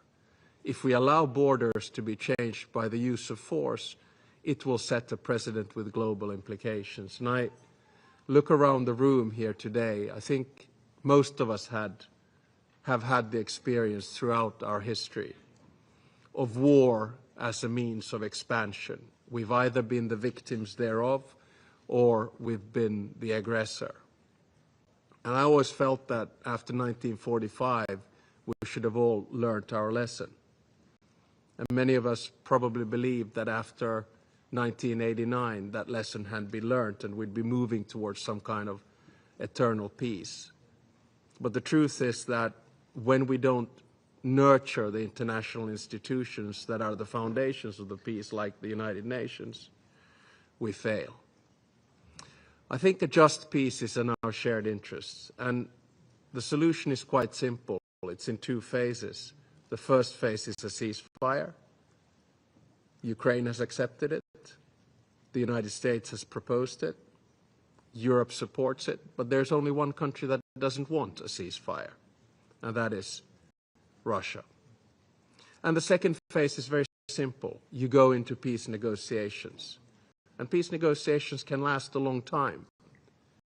But they are, indeed, the only way we can get out of this.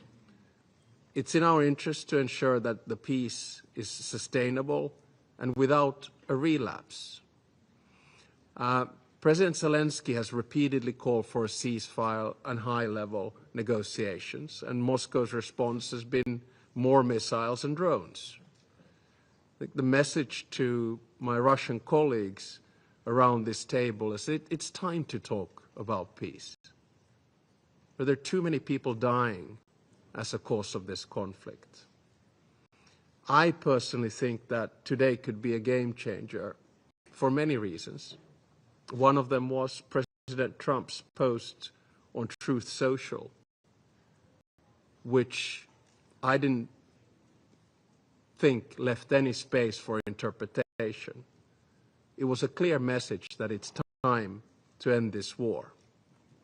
And I think Secretary Rubio noted that President Trump is running out of patience. Now, of course, Russia is not operating alone, so we urge all states directly or indirectly supporting the invasion to stop. We live in an era with increasing geopolitical tension and hardening rhetoric in international relations. I think we need to be clear. Might does not make right. Borders cannot be moved by force. Kherson, Zaporizhzhia, Donetsk, Luhansk, Crimea, and Sevastopol are Ukrainian. Membership in this council comes with power, but it also comes with responsibility. Please use that power to stop the killing and pave the way for a just and lasting peace in Ukraine, for the sake of all of us. And let me finish by quoting my mentor, President Martti Ahtisaari, who was a big friend of the United Nations and received the Nobel Peace Prize in 2008. He said that what humans begin, they can also end. Please end this war. Thank you very much. I thank His Excellency Mr. Stubb for the statement. I now give the floor to His Excellency Mr. Alar Karis, President of the Republic of Estonia. President of the Security Council, Excellencies, I speak on behalf of Baltic states, Latvia, Lithuania, and my own country, Estonia. We thank the Presidency for convening us at this crucial moment for international peace and security. Russia's war of aggression against Ukraine constitutes one of the gravest breaches of international law and the UN Charter since its adoption 80 years ago. Despite repeated calls by the General Assembly to stop the aggression, Russia continues its brutal assault on the Ukrainian nation, which began with the illegal occupation of annexation of Crimea in 2014 and continued with a full-scale invasion of Ukraine in 2022. This is totally incompatible not only with the status and responsibilities of a permanent member of the Security Council, but also with those of any UN member state. The scale of human tragedy Russia has inflicted in Ukraine is unimaginable. Millions of homes have been destroyed and families torn apart. Tens of thousands of children have been abducted and deported to Russia, subjugated to so-called re-educational programs with their roots and identity are systematically erased. We continue to call on Russia to grant full access for the UN and independent monitors to the occupied territories, to the prisoner of war camps in Russia and to the areas under occupation. Russia must return the deported children. Russia must release all civilian detainees. In response to the recent peace effort by the United States, Russia has only intensified its campaign of terror against Ukrainians. Russia has not held back even from targeting and damaging diplomatic facilities in clear violation of the Vienna Convention.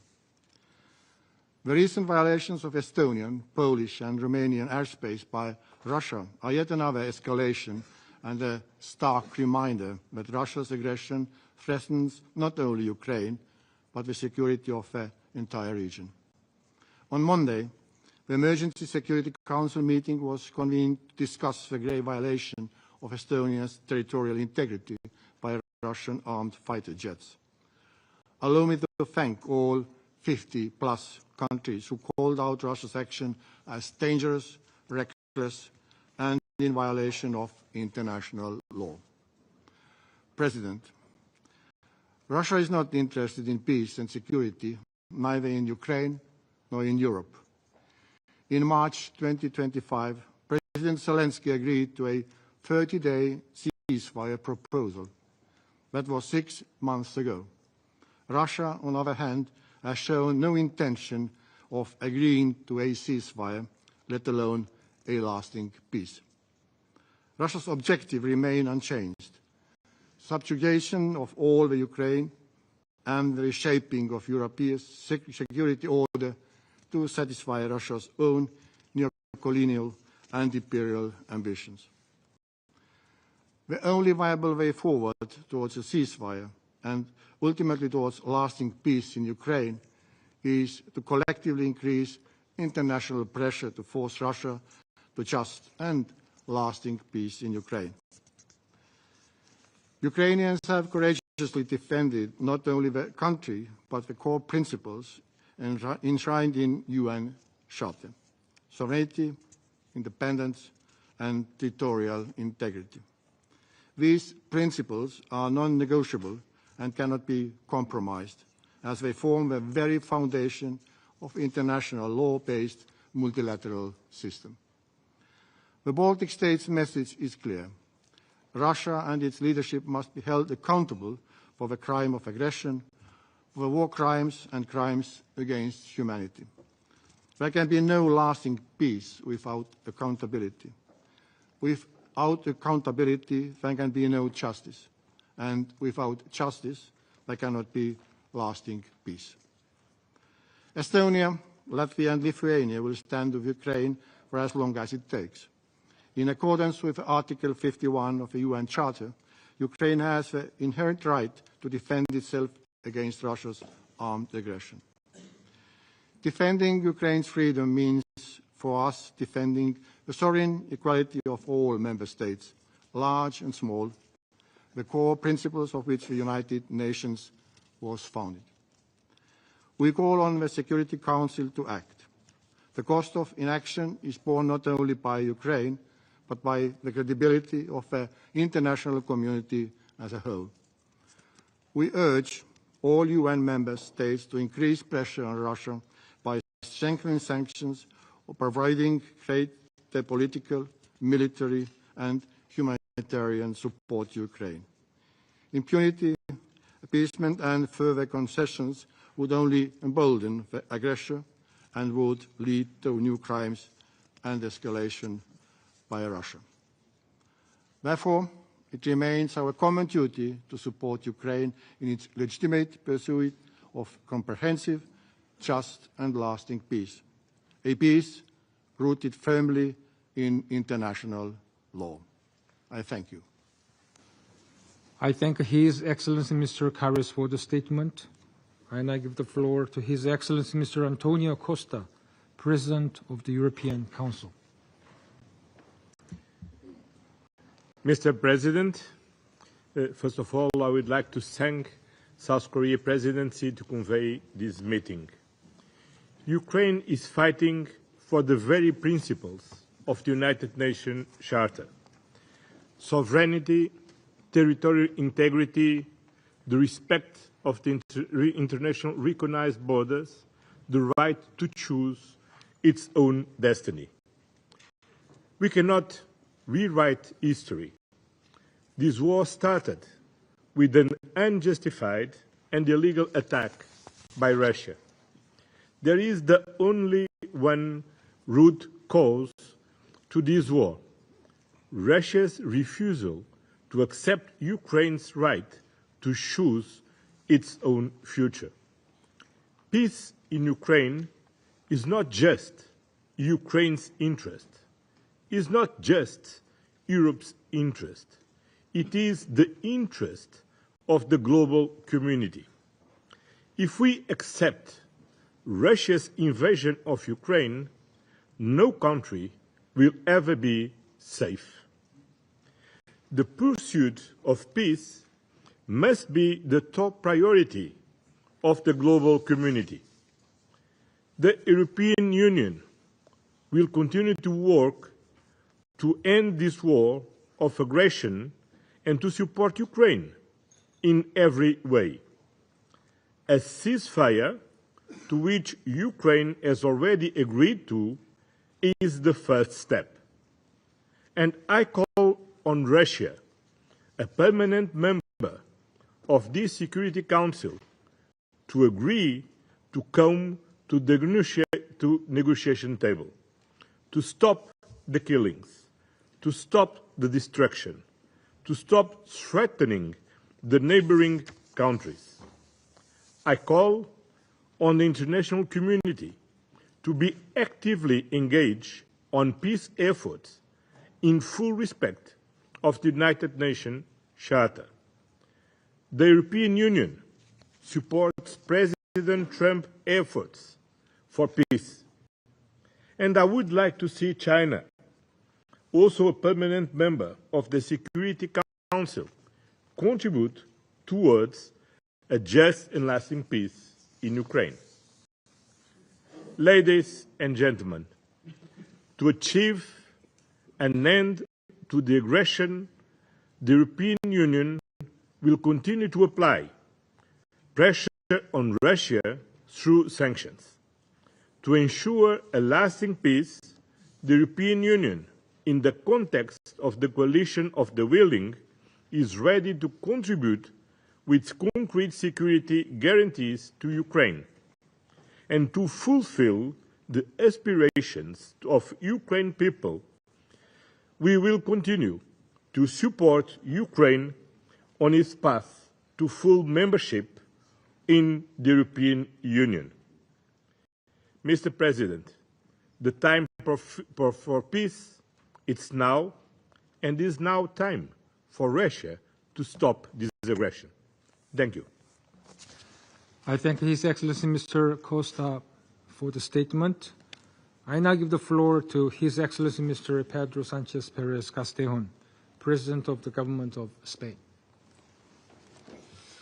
Excelencias, distinguidos colegas, señoras y señores, agradezco a la presidencia coreana haber convocado esta sesión sobre Ucrania, porque una de las prioridades del Consejo de Seguridad tiene que ser que la paz llegue a Ucrania de una vez por todas. Y lamentablemente, tras 3 años y medio de conflicto, seguimos atrapados en la misma encrucijada, sin avances significativos hacia una solución duradera. Ya se ha dicho en reiteradas ocasiones, pero creo que es importante no olvidarlo, la agresión rusa contra Ucrania constituye una violación inaceptable del derecho internacional y de los valores compartidos por el conjunto de la comunidad internacional. Esta agresión es especialmente alarmante porque ha sido perpetrada por un miembro permanente de esta sala, del Consejo de Seguridad de Naciones Unidas, el órgano encargado, supuestamente, de velar por la paz y por la estabilidad global.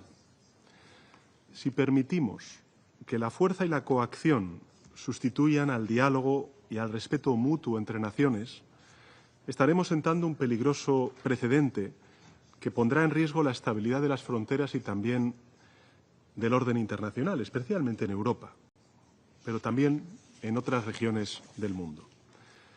Permítame subrayar con la mayor claridad que cualquier acuerdo de paz que se alcance debe estar firmemente anclado en el respeto al derecho internacional y a la Carta de Naciones Unidas. Por tanto, no se pueden aceptar soluciones que impliquen la legitimación de la violencia o la alteración por la fuerza de las fronteras reconocidas internacionalmente. Si renunciamos a estos principios, no solo estaremos traicionando la confianza de los pueblos que representamos, sino que estaremos abriendo la puerta a nuevas crisis y a conflictos en el futuro. En el caso de mi país, de España, desde el primer día hemos sido una firme defensora de la libertad y la seguridad de Ucrania.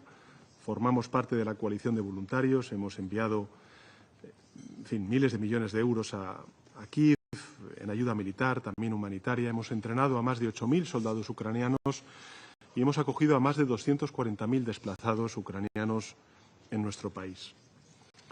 Y Ucrania ha demostrado, además, miembros del Consejo de Seguridad, en reiteradas ocasiones su disposición a comprometerse con un alto el fuego y a buscar una solución negociada a esta guerra.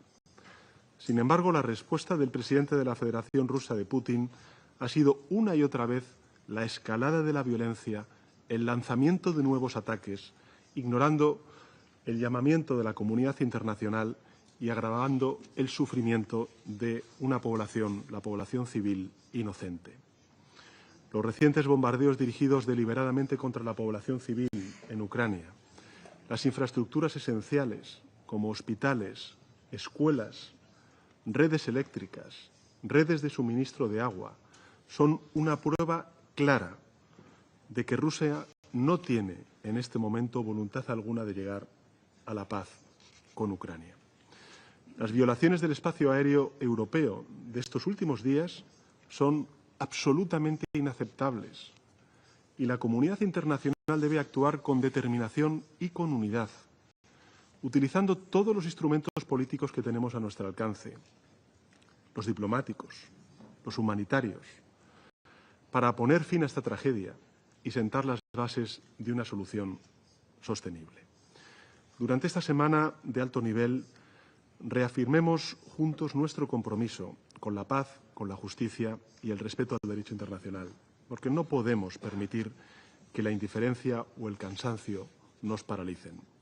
Debemos recordar que la defensa de la legalidad internacional, de los derechos humanos, repito, de los derechos humanos, es una responsabilidad compartida y que solo a través de la solidaridad y la cooperación podremos garantizar un futuro seguro y digno a las generaciones venideras. Muchas gracias. I thank His Excellency Mr. Sánchez Pérez Castejón for the statement. I now give the floor to His Excellency Mr. Rick Frieden, Prime Minister of the Grand Duchy of Luxembourg. Thank you, Mr. President. I have the honor to speak on behalf of the Benelux countries, Belgium, the Kingdom of the Netherlands, and my own country, Luxembourg. I thank the colleagues, Prime Ministers of Belgium and the Netherlands, to be here with me to underline the importance we as Benelux countries attach to the peace and security in Ukraine. For over 3 years now, we and the overwhelming majority of United Nations member states have been calling on Russia to end its illegal war of aggression against Ukraine. Russia must stop this war immediately, as already stated forcefully also by the International Court of Justice in March 2022. In this war, Russia is the aggressor, and Ukraine has a legitimate right to defend itself in line with Article 51 of our UN Charter. Last February, this Council adopted a resolution imploring a swift end to the conflict and urging a lasting peace between Ukraine and Russia. As a permanent member of this Council, Russia has a special responsibility to uphold the UN Charter, international law, and global stability. In reality, Russia is challenging the very principles of the United Nations. Therefore, Russia's aggression not only undermines Ukraine's security and Europe's security as a whole, it affects the entire international community. Mr. President, for years, the people of Ukraine have bravely stood up against daily indiscriminate bombings and killings by Russia's armed forces. Countless civilians have died. Entire neighborhoods and cities have been destroyed. Thousands of Ukrainian children have been abducted. These kids must be brought back immediately. The Benelux countries reiterate their strongest possible condemnation of this war started by President Putin. Our message to Russia remains clear and simple. Stop attacking Ukraine and withdraw your troops. The Benelux countries underline their unwavering support for Ukraine. We remain steadfast in our support for comprehensive, just, and lasting peace in Ukraine, in line with our Charter. Any peace must be just, not imposed, not partial, and not forgetting the victims and the suffering endured. There must be accountability for all the crimes committed. We welcome the peace efforts led by President Trump. Despite intense diplomacy by the United States, Ukraine, the European Union, and other partners, however, there are no signs that Russia's goal of subjugating Ukraine has changed. On the contrary, while Ukraine has repeatedly stated its readiness for an immediate ceasefire and for meaningful peace negotiations, Russia keeps targeting civilians and civilian infrastructure. Russia's reckless behavior was evident in the last 2 weeks when it repeatedly violated NATO airspace. These dangerous provocations, which are violating international law, demonstrate that if Russia's aggression remains unchecked, it is bound to repeat itself and expand. Mr. President, the relentless war of aggression waged by the Russian Federation has only strengthened our resolve. With our allies and partners, the Benelux countries will continue to pursue coordinated political, military, humanitarian, and financial support to Ukraine in order to bolster its efforts to defend itself, rebuild the country, and pursue a just peace. To our Ukrainian friends, we reiterate our unwavering commitment to Ukraine's sovereignty, independence, and territorial integrity within its internationally recognized borders, and our full solidarity with the brave people of Ukraine in their fight for freedom. And to Russia, we say, it's time to stop this war, for peace, for your children and ours. Thank you. I thank His Excellency Mr. Frieden for the statement. And I give the floor to His Excellency Mr. Antonio Tajani, Deputy Prime Minister and Minister for Foreign Affairs and International Cooperation of the Republic of Italy. Thank you very much, Mr. President. The Italian goal is very clear: a just and lasting peace. Our priority is the respect of the international law. We stand, of course, with Ukraine, fighting to defend their freedom and sovereignty. This is a key priority at the United Nations, in the G7 and in the European Union. I want to make this point very clear. We are not at war with Russia. Our goal is to bring Russia to the negotiation table for a just peace. We are fully convinced that a path to peace is still possible. Like Pope Leo said, we cannot abandon the hope for peace. We fully support the efforts of President Trump to reach a negotiated and fair solution to the conflict.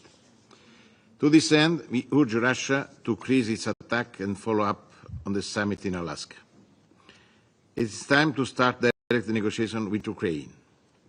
Italy strongly supports this political process. We all need to support it.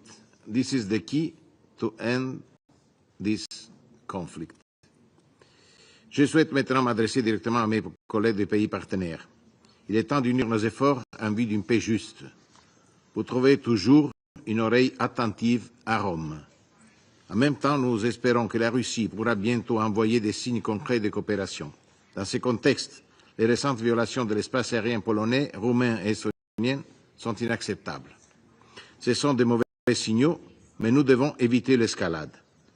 Nous restons préoccupés par la sécurité de la centrale nucléaire de Zaporijia. Nous devons continuer à soutenir les efforts du directeur général de l'AIEA, M. Grossi. Toute solution durable au conflit doit inclure de solides garanties de sécurité pour l'Ukraine. Il est également essentiel qu'aucune décision concernant l'Ukraine ne soit prise sans l'Ukraine. L'avenir de l'Ukraine est dans l'Unión Europea.